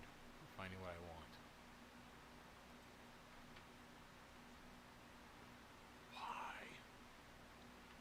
Why? Okay, yes, here we are. So, this is making the case of saying, alright, first, I want you to confirm that the address that requested to burn the tokens is not the system, is not the zero address, because that guy doesn't get to say anything. Because technically the system can do whatever it wants. Now, in this case, what it does is look at balances for the account that was sent in and checks to see, alright, let's make sure that we have enough tokens to be able to burn. So depending on the amount that was sent in and what the math is on destroying that, it is then going to take those out. Now, so it's going to confirm that it has enough to actually remove them. So technically you can write this such that it just kind of whittles itself down and can never actually destroy the last token. In this case, it is looking at the total supply. It is doing this subtraction where it is removing an amount from that total supply. So it's removing the total supply and deducting whatever it's supposed to burn and setting that to the new total supply. And then it is emitting a transfer. Now this emit and transfer. Emit is a way for the contract to basically tell the Ethereum VM to kind of give it a result and say, okay, here's something that I need you to handle. Here is something out there that's supposed to be processed. In this case, in the transfer that it is emitting, it is going to supply an account. As you can see, it's going to supply the account that asked it to burn to handle that transfer. So this is going to be the address that it comes from, and is then the address to go to. And so we're saying, all right, take some funds from the address that basically asked to do this, and take some of its tokens, the amount entered here in the amount, after we confirmed that that's actually been taken out of the total supply and is there, and then send that to 0. Now, that might seem a little weird, and again, I might be somewhat wrong in my assessment here, but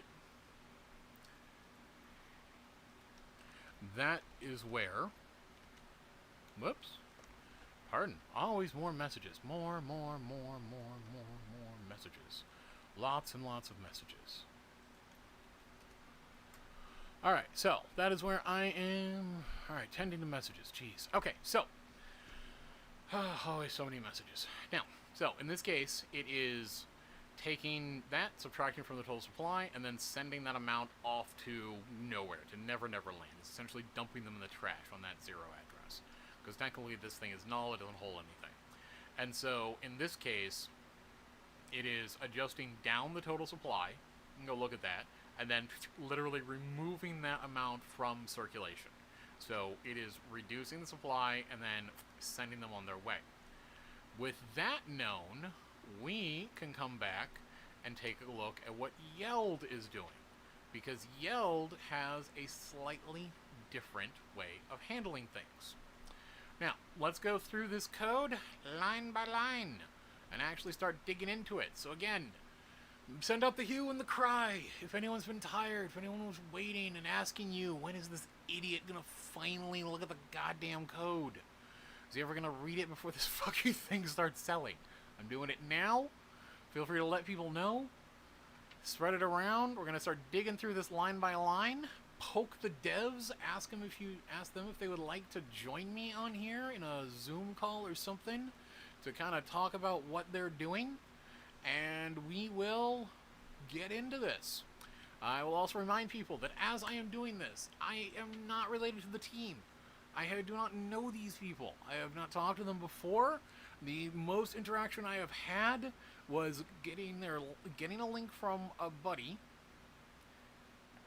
going to their Discord, finding the project, noticing the contract address, which kudos to them for posting the contract address before launch, and then talking about how I was setting up the live stream. The only thing the devs have ever said to me is it's okay for me to post the link to the stream in the Discord. So, I don't own any of this. I have no interest in the project. I am not offering financial advice.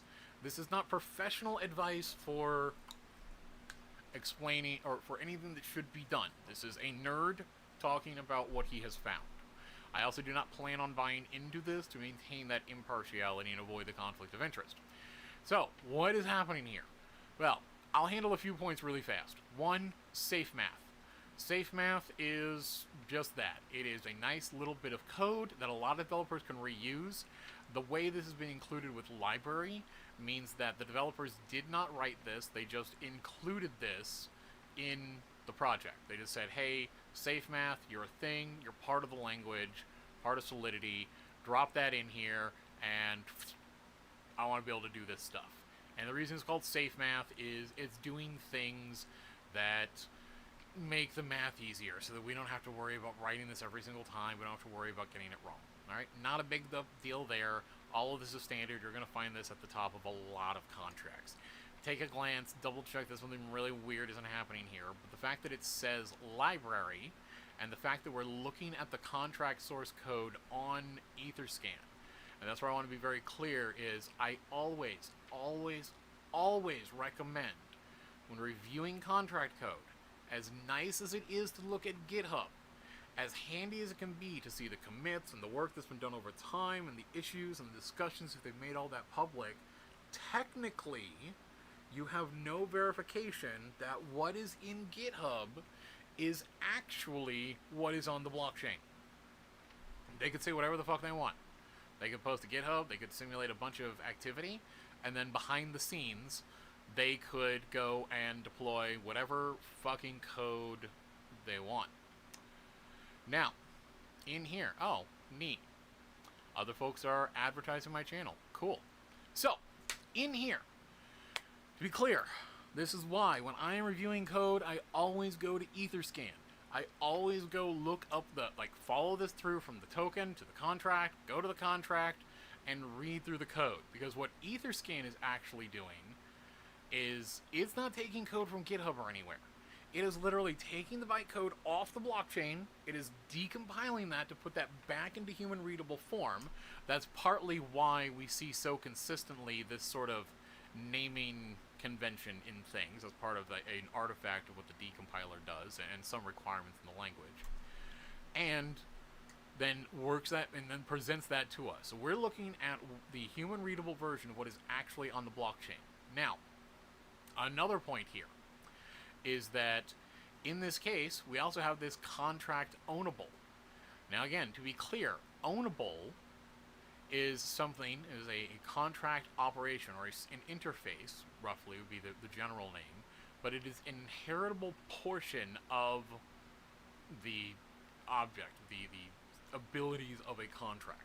And so that is what is happening here, is that when the contract says contract YELD is ownable, this YELD is some name that they've given and decided on.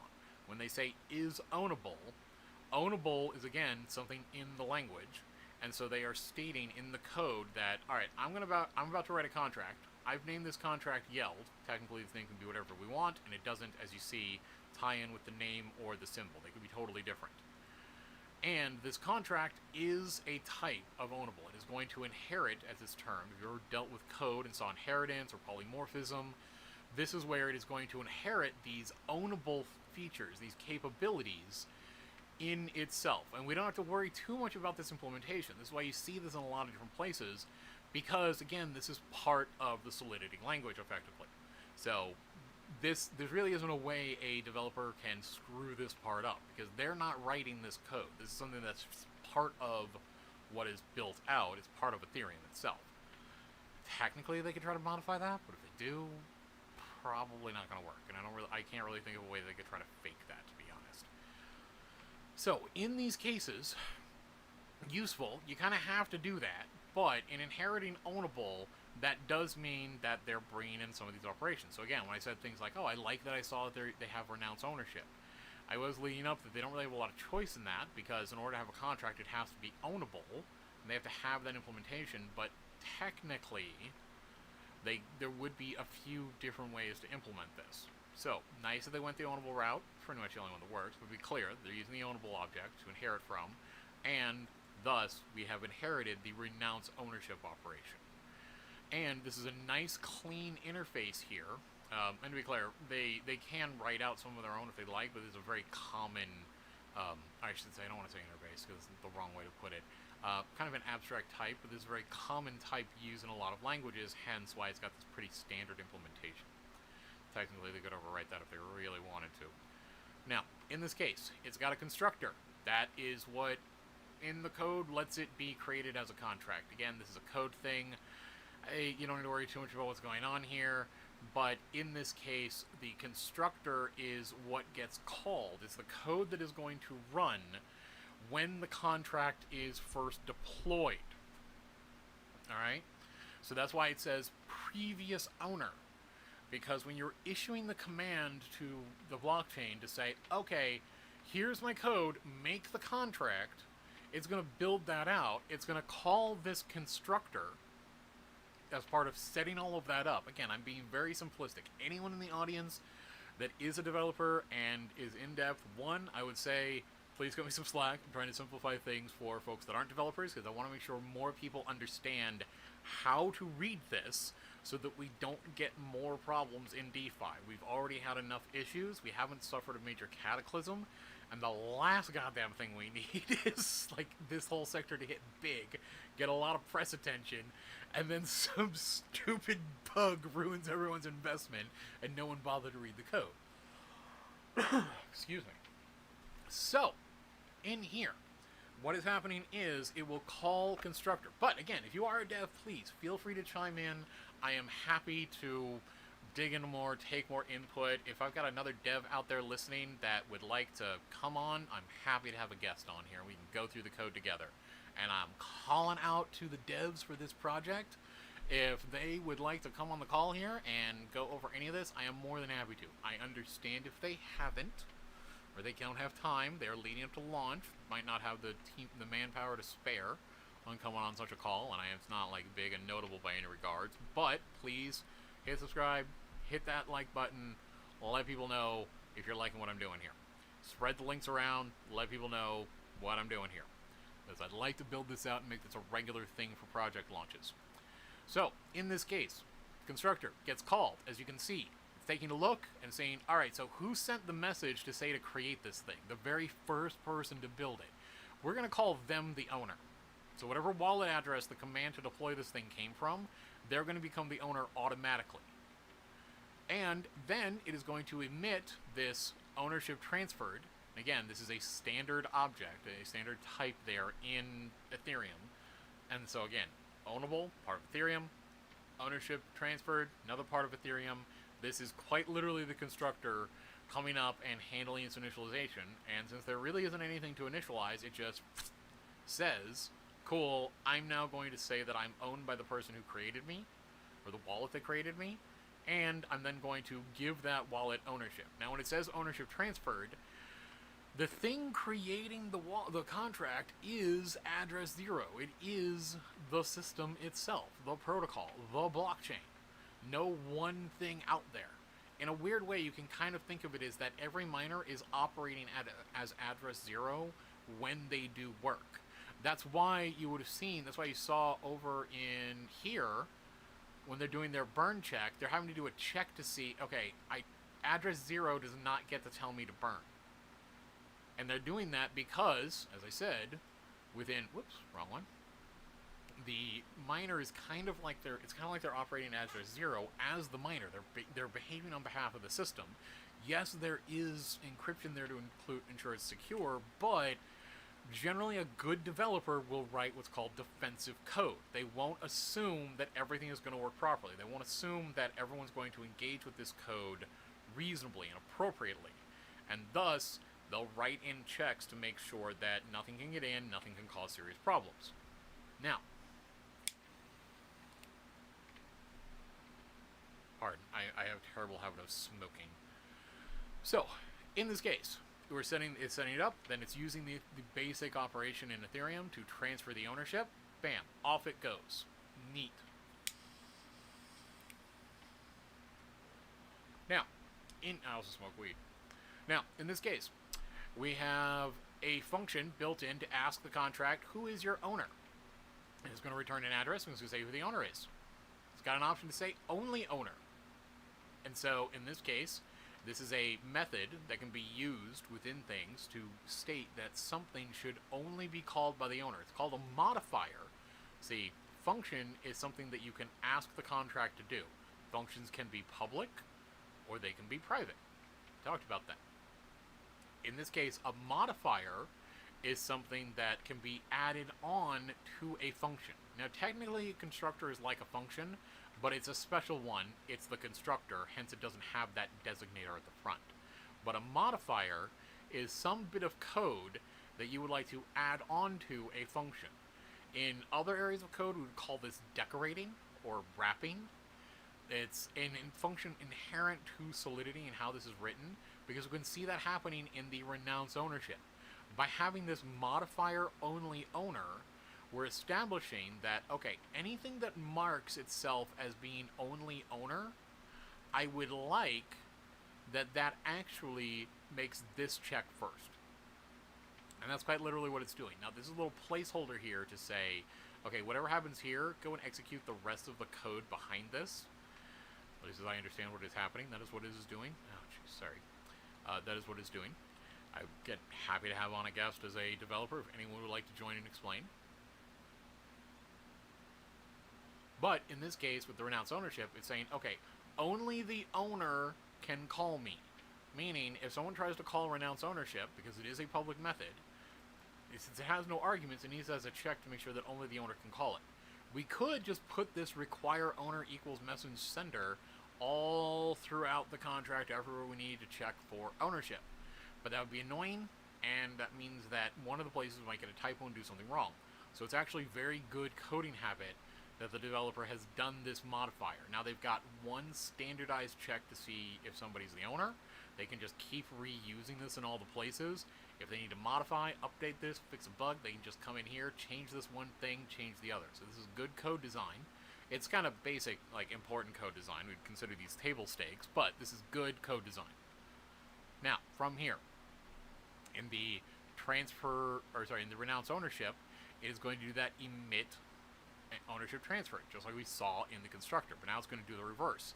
It's going to say that the owner is going to transfer that to 0.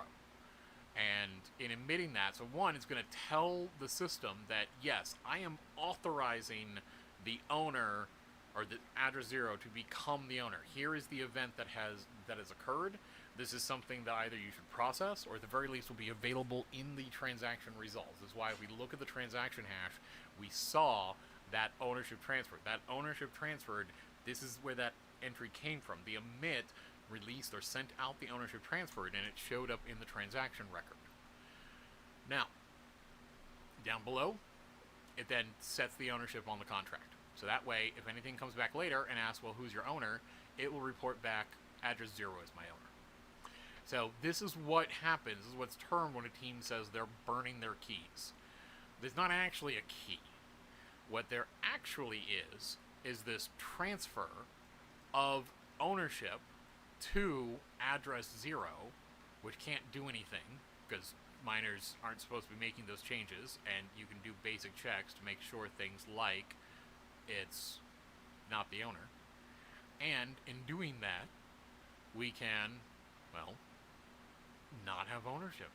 The rest of the system knows that we don't own the contract anymore, and it knows that 0 now is supposed to own the contract, and the property owner has been set to 0, and so it can double check that and confirm. Cool.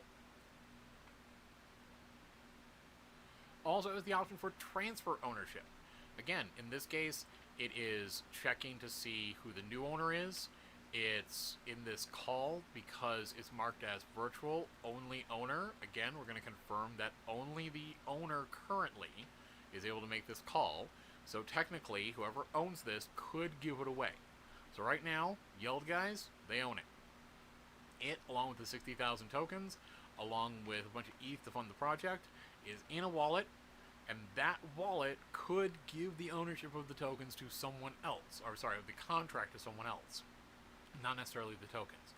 And as you can see, owner doesn't necessarily give you access to things in the code, but it is something that we can check for in the code to see whether or not you should be able to do things.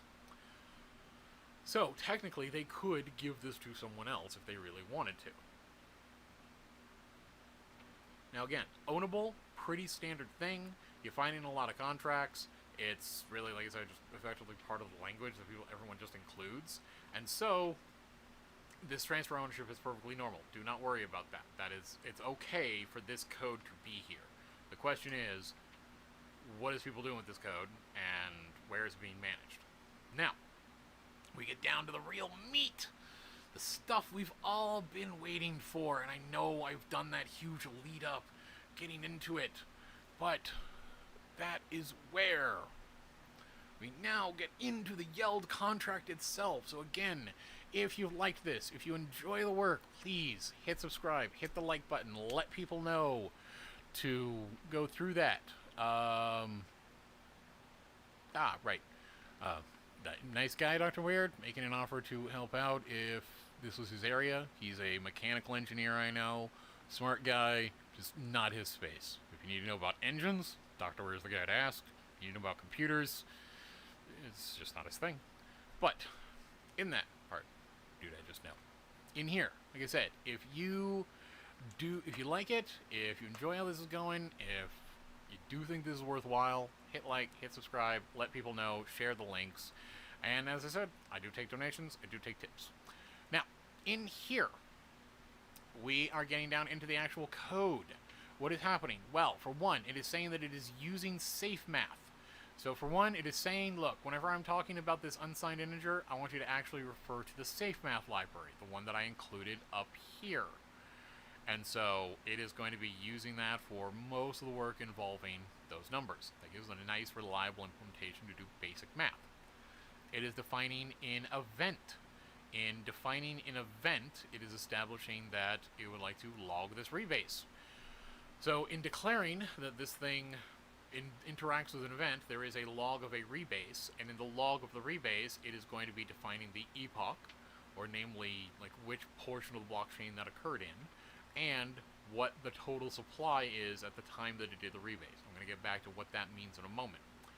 For modifier, again, it is a way that we can add on to code that it is a valid receipt address. Valid receipt is going to be a check that basically says, look, anytime I say valid that something is inheriting or including valid receipt, we are going to take the address that is part of that, and we're just going to double check that something isn't trying to interact with this contract. Essentially, we're going to say, look, we want to make sure people don't do something stupid and like send money to this contract. This is not how it's supposed to work. So this is a way to prevent that check from occurring. All right. Now, events, transfer. Well, in this case, transfer, that is again, part of Ethereum. That is stating that this thing can handle events, and it will, and in the transfer, it will state where the funds were transferred through, or where the tokens were transferred to, where they're going, from, to, and then how many. Approval is what you get on the other side. Approval is that approval for the owner to approve a transfer of funds to, the approval for the owner to approve a spender to be able to manage a transfer of funds. So again, not involved with the transfer, but an approval by the owner for people to be able to do things with this. Because technically you can write a contract where you could check and block out certain people. Now, moving down through, because I'll explain in more detail, like transfer, pretty clear, that's you sending monies around. Approval, again, pretty clear, that's something where the owner can make statements about how they want to approve things, what's happening. But, again, we will get into that. Now, the string public constant, a little bit about what we're getting in here with these, what are called variables or properties sometimes, is that this is information that is in the code. This is either something that is intended to store a value, like we see down here with total supply. Total supply, there's no equals statement there, so we're not setting total supply to anything by default. It's something that we have to figure out. But something like name, that's not something we figure out. That is something that is hard-coded in here. So, it is a string of characters, string of letters or numbers, any sort of character that you could type out. It is publicly available, so technically anyone could just access name and see what it is, but it's constant, so it can't be changed. It's locked in. Like there's no changing this thing. It's just name equals YELD, and there's nothing you can do about it. No way to modify it because it's constant. Same thing happening with the symbol, marked as YELD. Same thing happening with the decimals, 18. So this thing can go down to the Ethereum limit of 18 decimals. Now, there are some additional ones here, and that is where we can see that some are marked private. That means that not everyone can access these. You can't even read them, can't see what's going on, and they're also constant. So we clear name, symbol, decimals. You saw that earlier in Bloxy, where we had that information laid out. That's because literally anything can just look at this thing and see those properties. But we didn't see decimals and max units and all of that. Again, that is because we couldn't see anything, or they were not exposed to us. We could not see in to see what they are actually set to. This is what is usually referenced in the code. Now, this is why they're marked with all caps, for one, is that typically this is a convention to identify this is something that's public, and yes, anyone can read it, but I want to highlight, or when somebody would make these all caps, they would be highlighting, like, okay, this is private, it's intended to be used internally. So most of the time you'll find things like this, where it says, alright, this is what I'm going to tell is the rest of the world, is my decimals, but this is what I'm actually going to use as my decimal value. Now again, that is where this is reasonably safe and secure.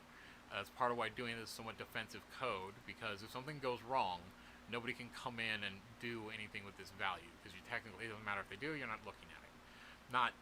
At this point, there's no way anyone could change this, but I just want to highlight that don't be surprised as we go down through here if we're using decimals in other places in the math. And another point is you want to make sure that if you do see something like this, where you've got two different variables that have different name technically, because the case does matter, and they're using different values, that might be an indication that something's awry. Again, really depends on what's happening in the code, not 100%, but if you see something like that, like if one was set to 18, the other one was actually set to 2, I'd be a little concerned going through the rest of this. I want to call out and make sure, alright, where are you using these two variables, and how is that actually relevant? Now, in here, there's a few others. Max uint, that's part of defining things for doing math operations and handling stuff properly. And we can see here, initial fragments supply. This is where we're really getting under the hood of Ethereum and explaining some of the terms. So, for initial fragments supply, fragments is usually a term for portions of the overall allotment of smart contracts. Now, you might be wondering there, what the hell? There's supposed to be 60,000 tokens. Why does it say 60,000 times 10?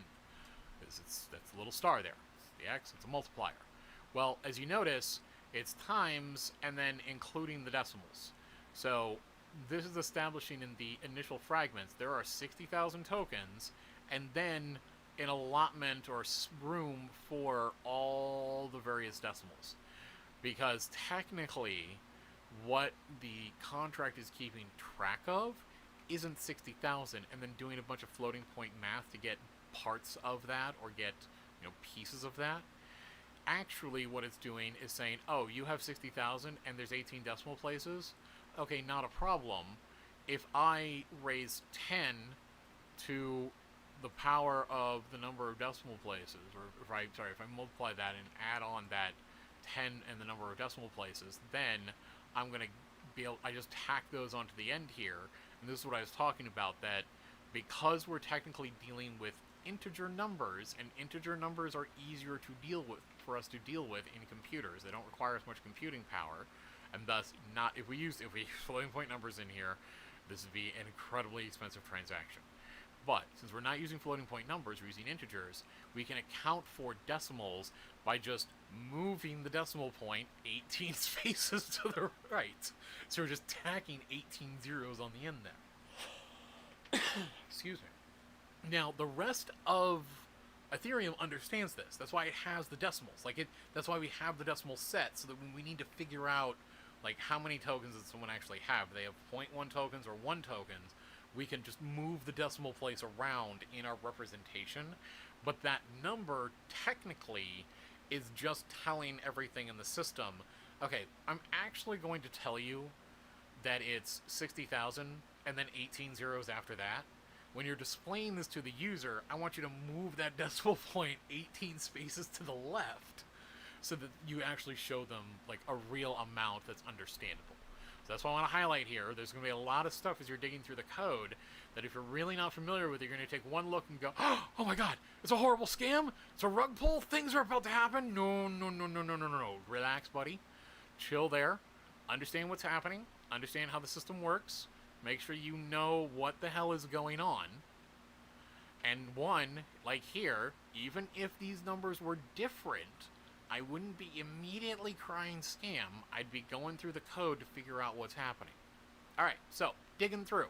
I want to hurry this along because I want to try to get that done in time for my morning meetings, because I got to talk to banks about designing money transfer and transaction processing systems, and so that people can take this information and go and buy tokens when they're ready.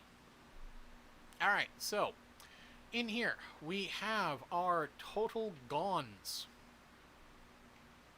I have no idea what they mean by gons. We'll find out. But they're setting that to the max uint 256, so they're setting that to about 0. See, that's what's happening when you're calling this uint 256. Math can get weird in computers. It's annoying, I'm sorry, but just the fact that they're binary and we're trying to transfer between different number counting systems. We do weird stuff like this to try to account for weird rounding errors and shit that comes up, so effectively that's what's happening. It's just saying, alright, look, I'm going to be equal to 0 minus that 0 with a modulo of the initial fragment supply. So this is fortunately a case where we don't have to have an issue. A divide by 0 is not going to be a problem. But this is where it is figuring out what that total gons is. I'll have to dig into what they mean by gons there. But again, we can just name things whatever the heck we want as developers. If I wanted to call something serial and it had no meaning, I could do that. But in this case, it is doing this, setting this total gons as that max int 256, or starting with 0, minus, or that max int, plus, or by a modulo of that initial fragment supply. And so this is where this modulo operation, what that percent means in code is modulo, as modulo in math is referring to divide these numbers and then tell me what the remainder is. Don't give me a decimal. Divide it into a whole number, and then when you reach that limit, just give me the remaining amount. And so, as you can see, it's doing this case of, alright, set this total gons as that portion of the initial fragments, and the remainder from dividing that. Now, in this case, we have some more variables. We have our max supply. Max supply is, excuse me, defined as a somewhat smaller number, uint 128, so that means you should be having 128 bits for storing that data. So, doesn't have quite as much, it can't get to as high a number, but that is fine. We don't need the max supply to be actually that high. it will be able to handle it, and this is actually, again, good code. This means that this contract, when it needs to execute, is not going to need as much memory. It's not going to need to consume as many resources to hold that value. Therefore, it will be more efficient to run this contract. Therefore, it will take less gas. It's useful to find in there these little things in a contract, especially if you're looking through some staking or other service contract, one that's not like a token or something. Then you can check in here to look for well-designed code, well implemented, by seeing, okay, did they actually account for the fact that some values might not need all those resources to do their job? We might be able to get by with fewer resources. Now, to be clear, that also could be a problem. It could also be a case that they picked the wrong thing and that we're going to have a bug. But in this case, it'll be fine. So, in this case, we also have a value. It's not constant, meaning technically it could change. In defining this, or what it could change, it is technically private, but the name should give us an indication, our total supply. We've also got our GONS per fragment, and a mapping where it is establishing that in this mapping we should have an address to a uint256, so kind of do that challenge, that adjustment, and then be able to use that as the GONS balance. So this mapping is usually referring to make a conversion of whatever this is.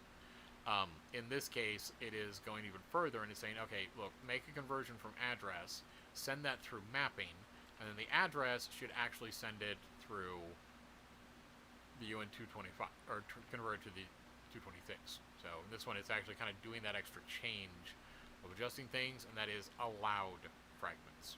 Right? Now, yes, I am a Doge. I am online on the internet. No one knows you're a dog. Well, I decided that my people need proper representation, so I would actually show myself. So, yes.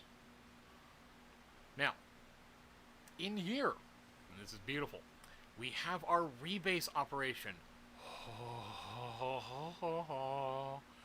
This is where the magic happens. What is going on here? Alright, so, and all the other stuff, as you can see, that's pretty basic things. Like here, they overrode the basic constructor that's defined in ownable. Basically, they said, look, I want to be ownable, but I also want to add on my own stuff. And so, as you can see, they entered that in here. They made a modification to the constructor. This is why I was saying that it's good. The developer can't really change what's here because it's part of the language, but they kind of can. Well, what they can do is say, look, I want to be ownable. Give me all of this functionality. Just include all of this in my code as if I had written it. But they made a statement and said, yeah, but not the constructor. Fuck your constructor. I don't care about your constructor. I need to do more. And that's why I was kind of mentioning here, or we didn't mention here, like, well, wait a minute, this constructor clearly doesn't do enough. Because it's not setting up the initial supply or anything. So, like, how do we handle that? Well, that's being done down here, where they overrode the constructor and wrote their own version. This is good. This is normal. This is what they should be doing. And so in doing that, they established, okay, one, we're just going to set the owner to the message center. Up here in the main implementation, as you can see, it did some changes here.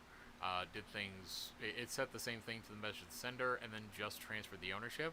Well, this one is doing that same thing. It's emitting the transfer, and it will get the transfer ownership, but it is also setting that owner to the message sender. It is also setting the initial supply, the total supply, to the initial fragment supply. So again, that's where we're doing this. This is good code because we're keeping a reference on what the initial allotment of tokens is. So we have that reference there in the code if we wanted to make that check. But this indicates that work, any sort of calculation as to what is going on, is not going to be based on that initial fragment. It's going to be based on total supply. Same thing with GONS balance, or GON balances. That is where we're based on the owner. We are setting that to total GONS. Right? And so that is also where You can see, you might have been wondering, like, why are they setting that to 0? Well, that's partly because they're setting that the owner is going to be setting that GONS balance.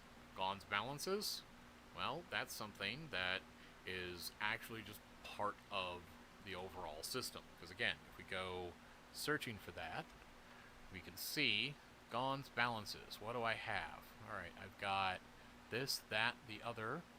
If I keep searching for it, got that one, I got that one, I got these down here, so I do 1, 2, 3, yep, there, 1 there, and here we are. We have our mapping to GONS, or to pick up GONS balance, and then we're back at the call. So again, to be clear here, is that this is something that is part of the language. It is just doing that check to say, okay, owner, you're going to get total GONS, whatever that works out to be. Now, GONS per fragment, it is establishing that the total GONS should be divided by the total supply. And then go ahead and emit that transfer to say that, the system should transfer from itself to the owner, whoever that is, the total supply. And that's where I want to highlight here that this code up here is still getting executed. As I said, they can kind of change it, but not entirely. So that's why they didn't have to redo the ownership transfer. That's going to occur. It's part of what just happens. Down here, when they do that transfer, this is them sending the supply of tokens out. So as part of constructing this, they are dumping all of the tokens directly on that responding wallet. So this is why, when it was deployed, that wallet got 60,000 tokens, because they issue the deployment through that wallet, off it goes, and part of constructing the wallet is to turn right around and give that 60,000 tokens back. That's why, technically, you could deploy a contract that creates a bunch of tokens and then doesn't give it to anybody.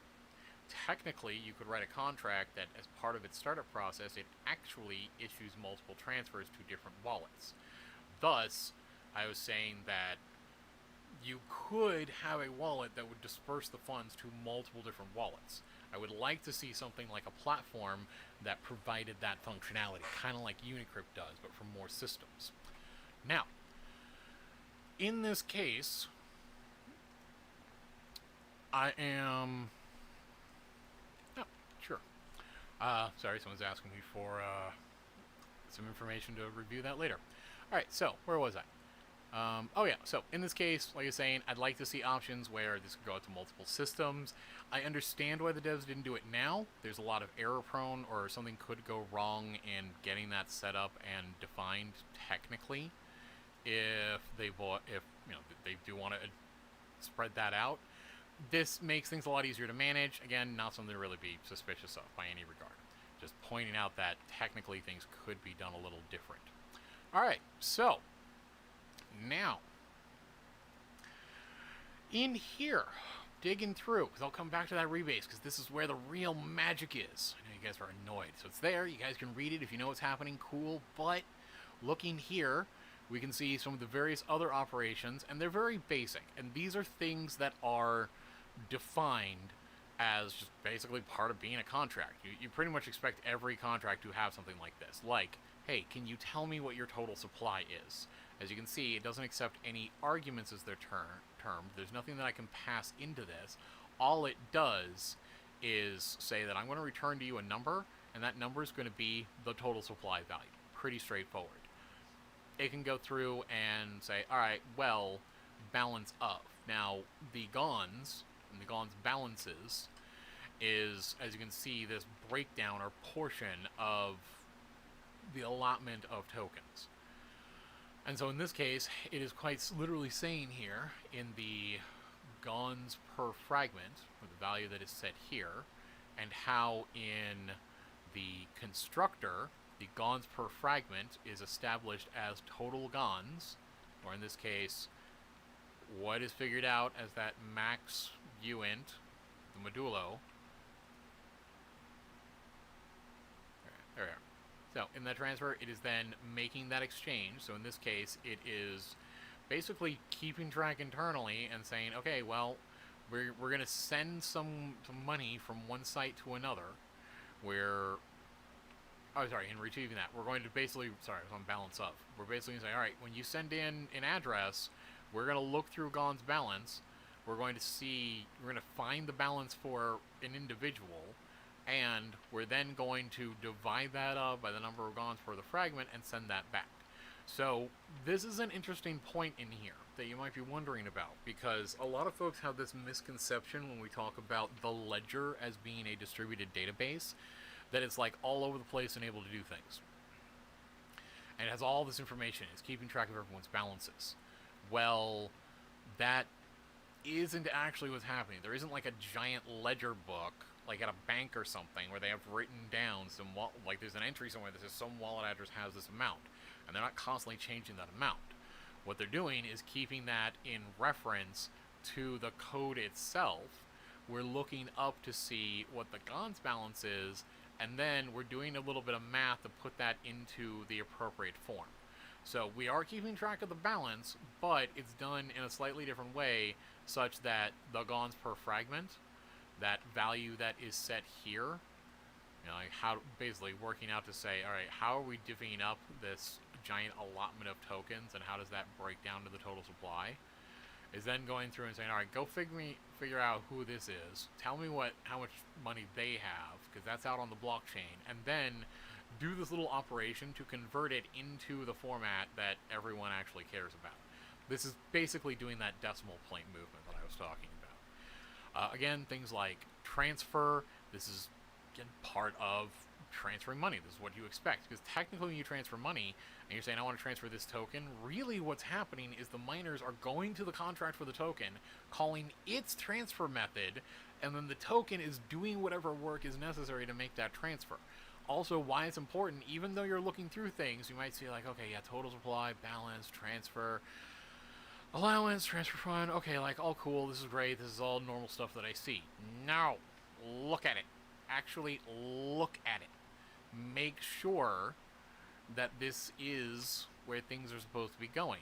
For example, we are making this call. We're saying, okay, we want to pass in an address to transfer some funds to, and we want to pass in an amount to transfer. Well, again, remember that inherit point? We're saying, okay, first we need to do a valid receipt. So basic check of valid receipt. We go up here. Here's our modifier valid receipt. What does that do? Oh, right. This makes sure that anytime someone is doing something with this, the address that's being sent in doesn't match this contract's address. So again, this is a bit of defensive coding. The contract couldn't handle receiving funds. It doesn't have anywhere to put them. It's not a, well, it's not a wallet. It's nowhere to put funds. So what would happen if you tried to send it money? It should error out. Now, if you don't have this sort of defensive code in here that would reject that, then somebody could just send their money in and it goes absolutely nowhere. We don't want that. So, it's doing that check, like, okay, look, is the person trying to send money about to do something really stupid and send money back to this contract? Alright, no. You may not need that. Some contracts have an ability to send that back, but again, check the code. Anyway, and that is where it's going through, making the adjustments in the blockchain to update the various balances for users. It's doing this check to say, all right, well, the sender is the one that I'm going to update the balance from, and I'm going to take out that amount that they're trying to transfer, and then I'm going to take the balance for the person they're trying to send to, and I'm going to add that amount to their balance. Now, mind you, in doing this, and doing this Gon balances, this is part of being a contract, right? So to be clear, in handling this work, it is, well, basically just talking to the Ethereum blockchain. It's telling the system, look, I need to update these amounts, I need to update these balances. When we look at here, as you see, there is no Gon's balances up here, because it's just part of like Ethereum itself. And all of this is safe. You might be thinking, well, wait a minute, can you write code to do whatever you want? Well, notice, we're not referencing a token here. The only thing that it can do is modify the balances involving itself. But again, this is where it is critical to look at that transfer. Because like, I could just stick something in here and have a transfer method that transfers a portion to my wallet. I could take a tiny percentage of everyone's transfers and pull out Superman 3 and transfer a tiny portion of all transactions into my wallet. Hence why it's critical to come in here, double check, and don't just glance at it and think, okay, well, that looks good. Actually go through, double check to make sure, okay, they're sending in the 2. We're doing this check with valid receipt. Let me double check what valid receipt does. Okay. And I'm going to come through and see what are they actually doing here. All right, well, they're going to be doing something to figure out, what the gons per fragment, and they're going to take the value. They're going to move that decimal point around, so this is something we can work with more reasonably as an integer. They're going to go through and alright, so they're taking the balance away from the sender, and they're updating the sender's balance by starting with the sender's starting balance and then taking out the amount that is supposed to be sent. That's what's happening here. We're saying start with the sender's balance, then remove an amount, and then set the sender's balance to that new amount. That's what this equals thing is doing. It's saying I need to update that sender's balance. And then over on the to balance, it's going through and saying, all right, make that equal whatever we're sending through. Technically, nothing's stopping me if I did this to like sticking another line in there and saying, okay, well, do this as subtract the value and then add that value minus 1 and then transfer that remainder of 1 over to me. Technically, I wouldn't have to. I could just burn it and have it gone. But if I don't do that, if I say, all right, subtract this and then add a portion over here, we're going to have a problem of like what happens with those tokens, and the system's not happy about that. Partly because, as you see, it's then emitting that transfer. Now, emitting this transfer, that's things that are going to end up in the transaction hash. This is the operation reporting back to the system, okay, I've done something, here's information that you should include in the result of this execution. And then the return true is establishing that, yes, I have successfully executed the transfer, that no error has occurred in these cases. Now, in the case of allowance, again, this is where we're getting into things that are part of the code, and I'll kind of move quickly through here so we can get to the real main meat here. So in here, this is where we got portions of the code. We've got our allowed fragments. This is essentially just saying that, yes, the owner does have the ability to change how much or whether or not a user is able to manage any of that. So technically, if the owner wanted to modify who is or is not allowed to interact with this, or who is being able to receive things, they could make modifications of that. But we saw no such transaction. Nothing is in there, so this thing's wide open. And again, that's what's happening with transfer from. We're trying to remove money. We're taking money from one address, sending it to another one, and it has to be valid receipts. We're trying to make sure that it's the right one.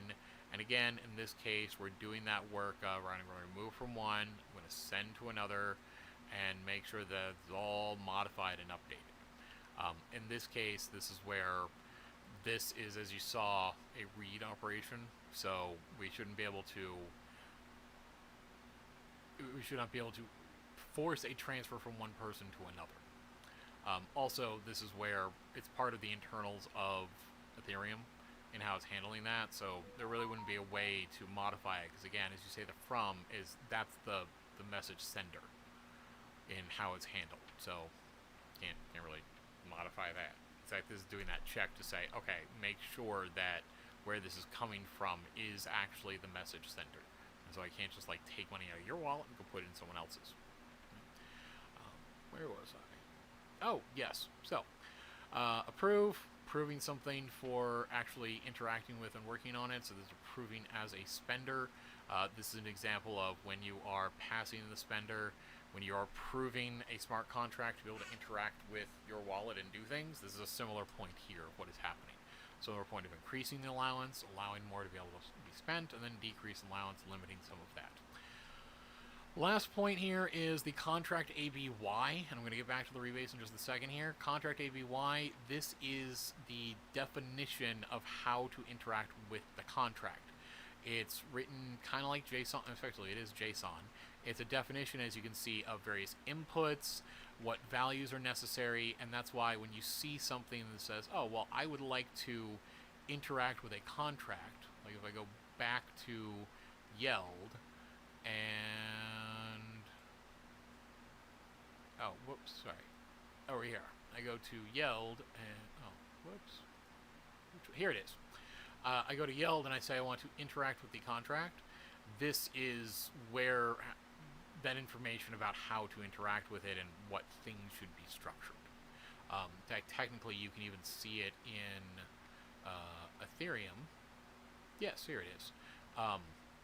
If I go, or see it in Etherscan, if I go over to the contract and I pick up contract and I say I would like to write to the contract, it is going through and looking at that and saying, okay, well, based on the API, how do I actually interact with this thing? But that is just how, whoops, where'd I put it?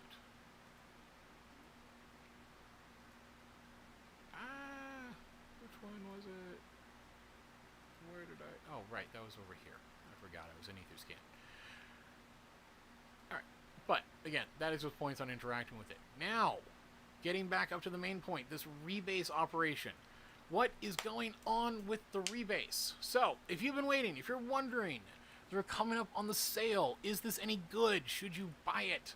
Does this seem reasonable? One, I cannot give you financial advice. I am not a financial advisor, and I am not looking to get goddamn sued. So I am not telling you what to do. I am not offering professional advice on the quality of this work. I'm not necessarily giving my official sanction on it, therefore I am not liable for its status and its usage. But I will say that from everything I've gone through and what I've been looking at, this is a sound contract. I do not see any bugs. I do not see any errors in the implementation, and it does seem to behave as intended. Are you going to make money with it if you buy it? I got no goddamn clue. I'm not a seer. I'm not able to read the cards. I don't believe in any of that shit anyway, and I got no idea on how things are handling. This could tank for completely opposite reasons. We could find out this guy's a Nazi and he gets canceled on Twitter and everything turns to hell. Could find out this guy just goes tits up and there's no more development after this. Who knows? But the contract itself for the token does seem sound in my consideration. Part of that is because the rebase operation is how it is being handled and how that's implemented. That looks sound. Everything else that I've gone through, sound. No bugs, no errors. We went through it pretty much line by line and we've seen all that. Now, looking at rebase, so if you want to get in on that early pre-sale, you are part of the pre-sale for sending out the invites, you are liking this launch and you do want to buy into it, I would say that if it would not be a conflict of interest of me for having offered the audit and doing this sort of promotion to have bought in or have any financial interest in this, I would, at least technical-wise, feel comfortable putting my money in here. As in, the token will work, and the token's not going to screw you. Now, to explain what makes this thing so special, and why this is kind of an EFI token, that's a term elastic finance. Those are tokens that change their supply. Oh, hey. Yeah, in the chat, this is a comparable copy of YEBETA. I was over with the YEBETA release. I did not do a live stream with that. The idea hadn't come to me yet. This is literally the first one that I've done of this sort. I hope you guys are liking it. But in this case, it is operating somewhat similar to YEBETA. It does have a modification. So I do hope that, Thea is still there. I apologize that I did not see your question earlier. I got it set up to ding for super chats and things.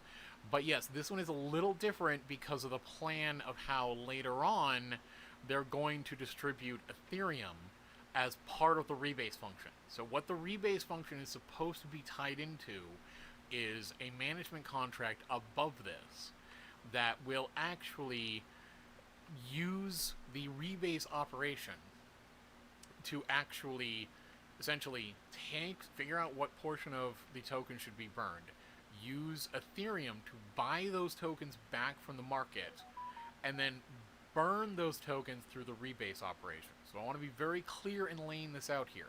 That first off, the rebase operation, this is not the one doing that buy and dispersal, okay? So we have yet to see that contract. When we saw in the project definition, they said think work's going to be coming. Part of this is to fund the work to do that.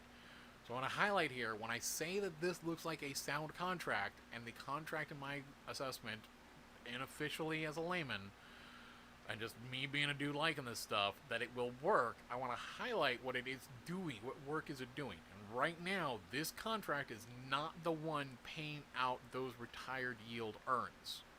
Alright, those earns that we talked about, that if you buy the token, you stake the token, and then at any point later on, you still have the token. When it burns, when it rebases downwards, it will dispense some Ethereum to you as kind of like a pension dividend for having taken part in this process. So that is where it is distinct from YBETA. Alright, so YFBETA, good token. I like them. They came to my attention for having a similar rebase operation. I like how that's handled. But I want to highlight, this one is technically different. It is doing a little bit extra, or it's intended to. It's supposed to. It's not doing it here in the token. That is something yet to be deployed later on as part of the rolling out of the rest of the ecosystem. So, provided that happens, provided you guys like this, provided that we get some likes, some subscribes, some shares, and I come back when that is launched. In fact, I'm going to be reaching out to the team to find out if they like this, whether it was helpful, and to see if they'll notify me when that stuff's coming out so I can come back and do this. But that is when we'd have to go through those contracts and make sure that the retired yield farming dividends will get actually paid out. So to be clear, we don't know that's happening yet. We don't know the entire ecosystem, the entire profit scheme, and all the promises on the page have been implemented yet. I don't say this to knock the guys. I say this to properly set expectations. We don't have a retired yield code in place on this project yet. That can be done later. Now, what is happening here in the rebase operation is this is changing the overall supply of tokens. So if you were here earlier and you were hanging out, you would have seen that modification, that burn from before. When we looked at YFV, it burns. YFV is crude. So those guys, I think they're all hot shit for launching Yearn back in July and kind of like creating the whole space. That's nice. They didn't think of fucking everything. And for one, they didn't take advantage of the rebase operation. They burned. Slightly different case. Now, what is happening here with the rebase operation is that, one, we are sending in an epoch. To be clear, epoch, that is a time designation. That is to say when this is occurring. And you can use that to kind of tie to which block and try to figure out where and on the blockchain this is happening. Technically, this is actually referring to the block that it is occurring on, because we don't really care about the time directly. And we're defining the supply delta. So again, this is a value that will be passed in to be used in the calculation to remove some portion of the supply. So, what is it actually doing? Well, one, it's got that call that it's external, so it's intended to be called from outside the contract. So something else, this is what I'm saying, that there is intended to be, we do not have yet, and we'll have to trust that the YELD guys will deploy all of this, but this is intended that something else will call this contracts externally. That it will be only the owner. So this is an important point here. Earlier, when I was talking about, well, we haven't seen the keys burned yet, we haven't seen the ownership transferred, this isn't like base where they just sent the keys back to 0 and thus nobody can modify anything. This is pending that further operation. So there's going to be something later on that will be the owner of this thing that will call the rebase operation. Now, another time, that gives me the idea that I think I should do a similar review of Based, even though it's launched, but we won't get into that right now. Just highlighting here that technically, in order for this to operate, something else is going to have to own it.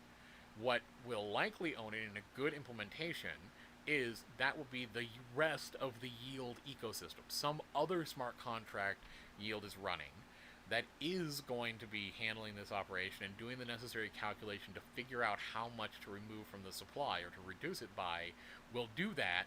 It will be the owner of this contract and it will issue that call. So to be clear, we should never expect to see the ownership of this contract transferred to address 0. It's never going to go to the system, because somebody has to have ownership of it to be able to make this call. But it is reasonable to have that move into a smart contract that is running the rest of the ecosystem. It owns it, and then somebody burns the key to that contract. All right?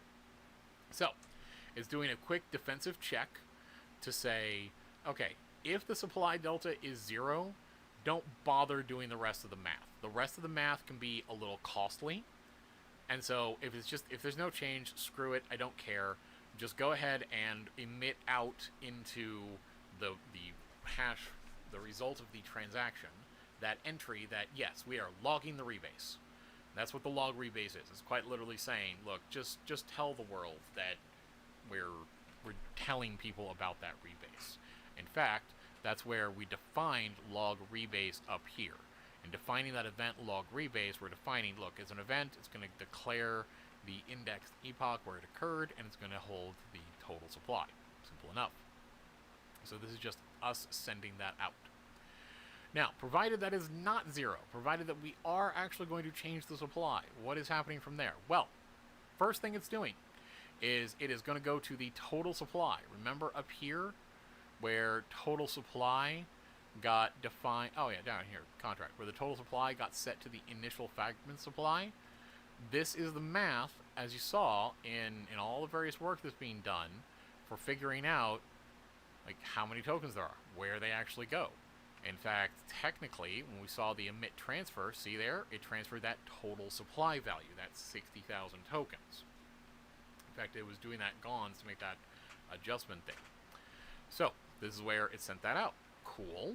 It does that work in sending it out, but in our work, we're now referring to that total supply. So it's first subtracting that amount from the total supply. All right? Now, this might seem fairly trivial. Like, okay, great, you're just reducing the total supply. Big deal. Well, that becomes important in the calculation, because a lot of what the rest of Ethereum is doing is it's expecting to find something else about max supply, and it is expecting to be able to have some of this information here to be able to use some of that, because there's a lot of functionality, as you saw with Ownable, that comes along with these contracts to be able to handle that. There's other stuff that might want to make calls and do some of that work. It's just built into the language. So in this case, it's saying, okay, if the total supply is greater than the max supply, and that's because right now, max supply is being set to a particular 0 value, and then it's being adjusted by that initial definition. Again, in getting set up, we're defining that later max supply into that total amount that's available, again, based on that initial fragments. In these case, we are finding out that, okay, total supply is greater than max supply. That can't happen, and so it is going to set that equal. This is a safety check. This is defensive code to say, okay, the first time we call the rebase, the max supply is actually 0. That can't be right. And rather than set the max supply to a particular value, because if we do that, that's kind of locked in, we are now saying, okay, we are going to change that such that the total supply equals that max supply. Now, we're going to be doing math here. I know it says an approximate uint 128.0. There is actually work going on behind the scenes to figure out what that max supply is, what it could be. But in this case, it's just doing that basic check to say, okay, look, if there's something weird and wonky going on here, just fix it, rather than have the error that's going to happen in the rest. But that's what I want to be clear here, is that we're doing this little bit of funkiness to get it to match up to whatever that final amount is. Now, down here, for the GONS per fragment, this is where we have the magic of EFI. This is what makes it a rebase and not a burn. Alright? So, in this case, the reason it's a rebase and not a burn is because in addition to doing this rigmarole, like, okay, I'm going to figure out what the total allotment is, I'm going to create that, I'm going to, with the initial fragment supply, I'm going to go through and do some things to make sure we set the max supply properly, to set the total guns properly, get all that set up, and dispense out the appropriate total supply. Now, here, when the rest of the world is coming and wanting to figure out, okay, how much do you actually have? Like, what portion do you own? What's actually happening is that you do have an allotment of tokens, but in doing that, we are, in calculating the gons per fragment, you'd have a number of those gons, or in fragments, or I should say, a number of fragments, and the quantity of token portions. If you kind of think of it as a fragment as being the number of tokens, again, we're moving that decimal point. So again, that initial fragment supply, well, we're starting off with, we set the total supply to the initial fragment supply. All right, simple enough. We did some rigmarole to say what the max supply should be and adjust some of that. And then in going through that, we now have a case where, all right, we started off with the total supply at that 60,000 tokens. When you are transferring around, you are getting some portion of the token, some number of that smaller unit after we move the decimal point. And so in this case, that means that the total gons and the number of gons per fragment. So again, if you kind of think of that as the fragment as sort of like being your unit of currency. So like if you said, okay, fragment, $1. Cool. What I need to be able to spend less than $1. Alright, well, we're going to break that up and establish, okay, from the gons, what portion, like how do we break up the initial supply, the 60,000 where we move the decimal point, 18 places to the right to make it a number we can more easily work with in the computers. That's our initial set of fragments. But how many of those fragments does it actually take to represent a token? So a lot of systems have this hard coding. I like to use small numbers because large numbers are hard for me. At least I do like to do math in my head. That's why I do computers. They do the math for me. So in those cases, when you have something of, we have a total supply 60,000 with the decimal point moved 18 spaces to the right, and we're saying, all right, that's how many units of currency we effectively have. How do I figure out my gons? It's like, okay, well, the gons needs to be a relationship to the total supply. It's supposed to be the number of gons per fragment. Like, how do we group these fragments together into, or I should say, how do we include or break these fragments into the portions of the gons? And so that's where, by working out what the total gon should be based on a portion of the initial fragment supply, and that's kind of why we're going through the rigmarole here of, having it set through 0 like that, is to establish, okay, we are setting here that, we're setting here that right off the bat, the gons should evenly divide in. We just want to make sure that's handled roughly, or generally evenly divides in. We're now coming down here and saying, okay, we're going to take some portion of the tokens out of the supply. They are now gone. They're just not there to be dispensed.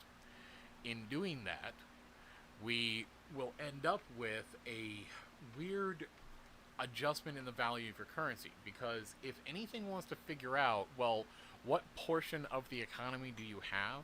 Like, out of all the possible tokens in existence, what percentage of that do you have?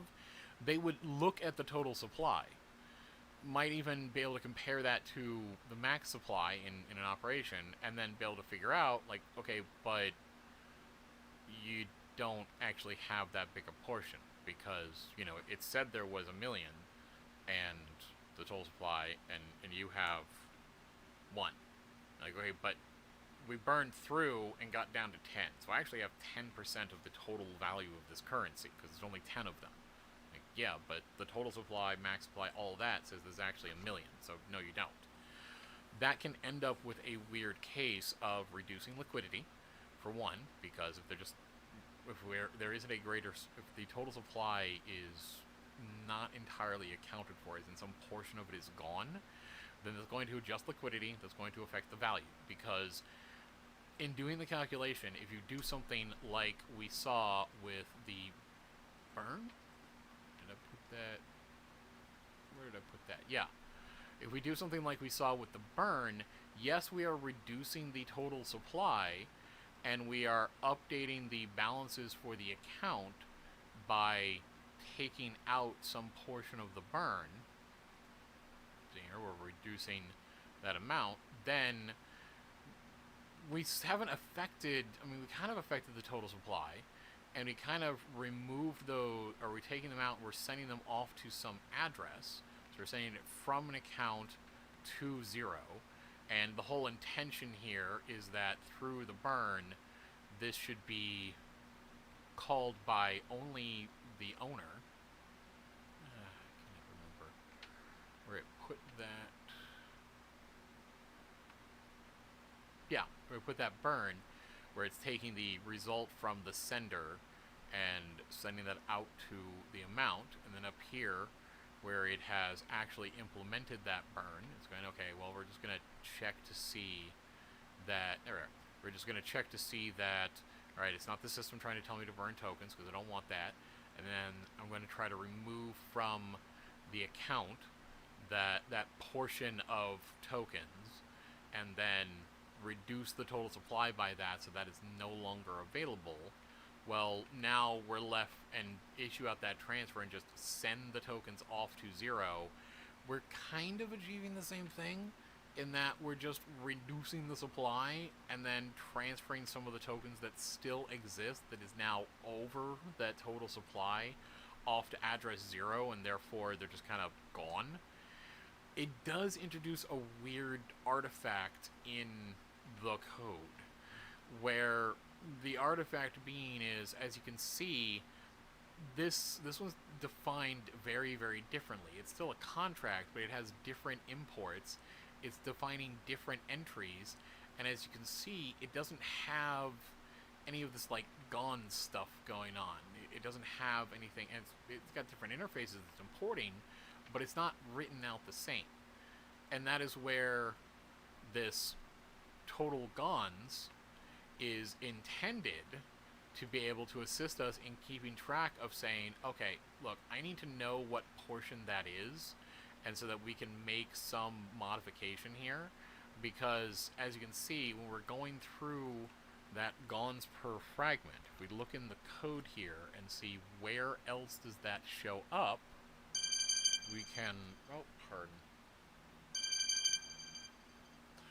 When we go through and look for that GONS per fragment, we can see in a few places that, see here, when we're figuring out the balances, how are we actually figuring out the balance?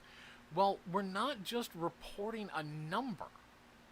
What we're actually doing is checking to see, okay, what percentage of the overall economy does this user have?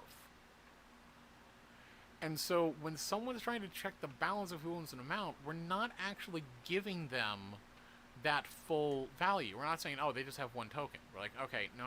First, we need to figure out what portion of the overall economy they're supposed to have. And this is what makes Rebase so distinct, is that your balance is not actually a token value. This is why things like Ample went through its horrible debacle, where it jumped up to $4 and then went through a few negative rebases. Everyone freaked the fuck out and dumped it. People understood going into Base. Base did a better job of explaining what is going on with the token and why it is occurring. This is why they're doing things like this, where your balance isn't actually a number that is being reported. You know, it's not like over on YFB, where your balance is just a number of tokens. Like here, balance of. Okay, balance of. What are you doing? How do you report your balance? What do you do to report your balance? Balance of. Just report the balance. That's it. It's not doing anything else. There is no further call of saying, oh, jeez, sorry. There is no further call to say, okay, well, we're actually going to figure out some portion here. No. It's just reporting the number. That's cool, that's simple enough, but that technically means that even though we're bringing down the total supply, and even though we are transferring the tokens that are supposedly no longer in circulation off to address 0, so they're no longer in circulation, then this is where you're being told a certain number. And so, yeah, it's kind of the same, but technically as we burn tokens, if we're not tracking your balance as a percentage of the total supply, we could start burning down past the total number of tokens, and so that it doesn't end up with, like, there are more tokens in circulation than there are in the total supply, and that can cause some serious problems.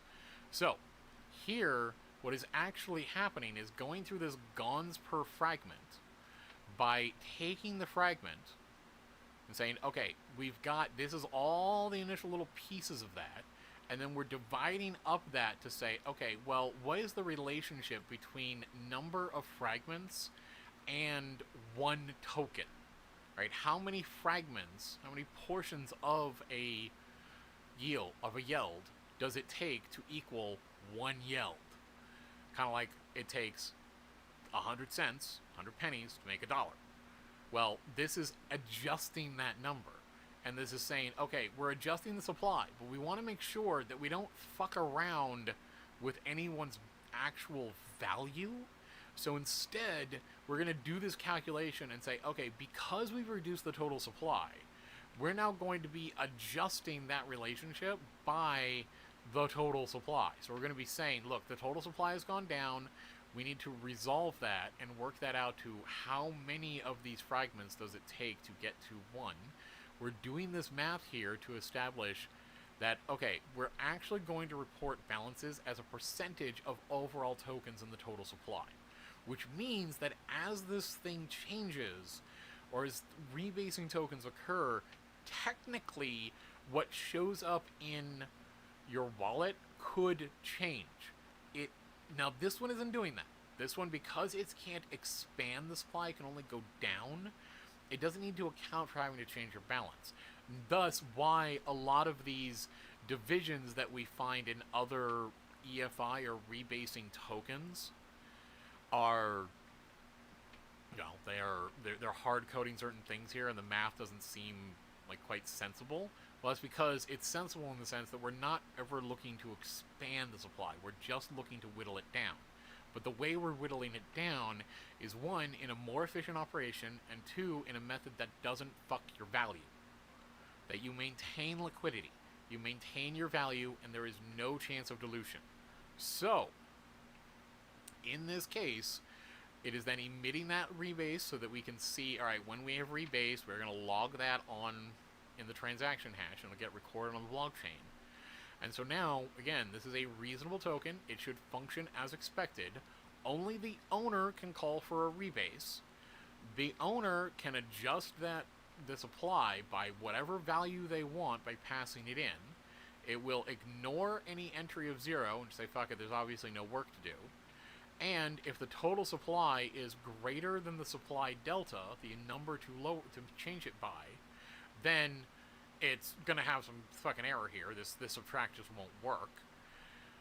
It's just subtracting, so there is no way to go up. It is only going down.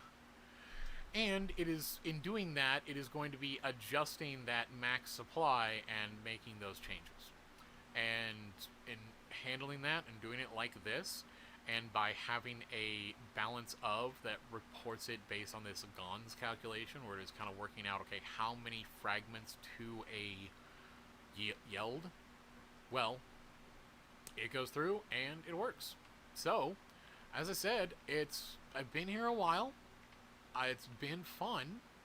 I hope the people that have stuck around have enjoyed going through the review, understanding a bit how it works. Thank you for excusing my little haphazard manner there, because, well, I'm still getting the feel for how to get this to flow.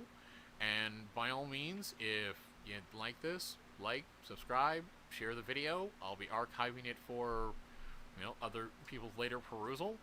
And as you see in the description, I am accepting tips. Again, I am not part of the team. I do not know the team. I am not being funded by the team. This is not an official or professional audit, but this is me going through and explaining at least as much as I understand about how Solidity works, how these functions operate, some basics of coding, and a bit about how the project has been managed in the launch and my points on how that's behaved. So, like I said, looks like the token will run as intended, but in order to do that, it's going to need a smart contract on top of that to actually give you that retirement yield.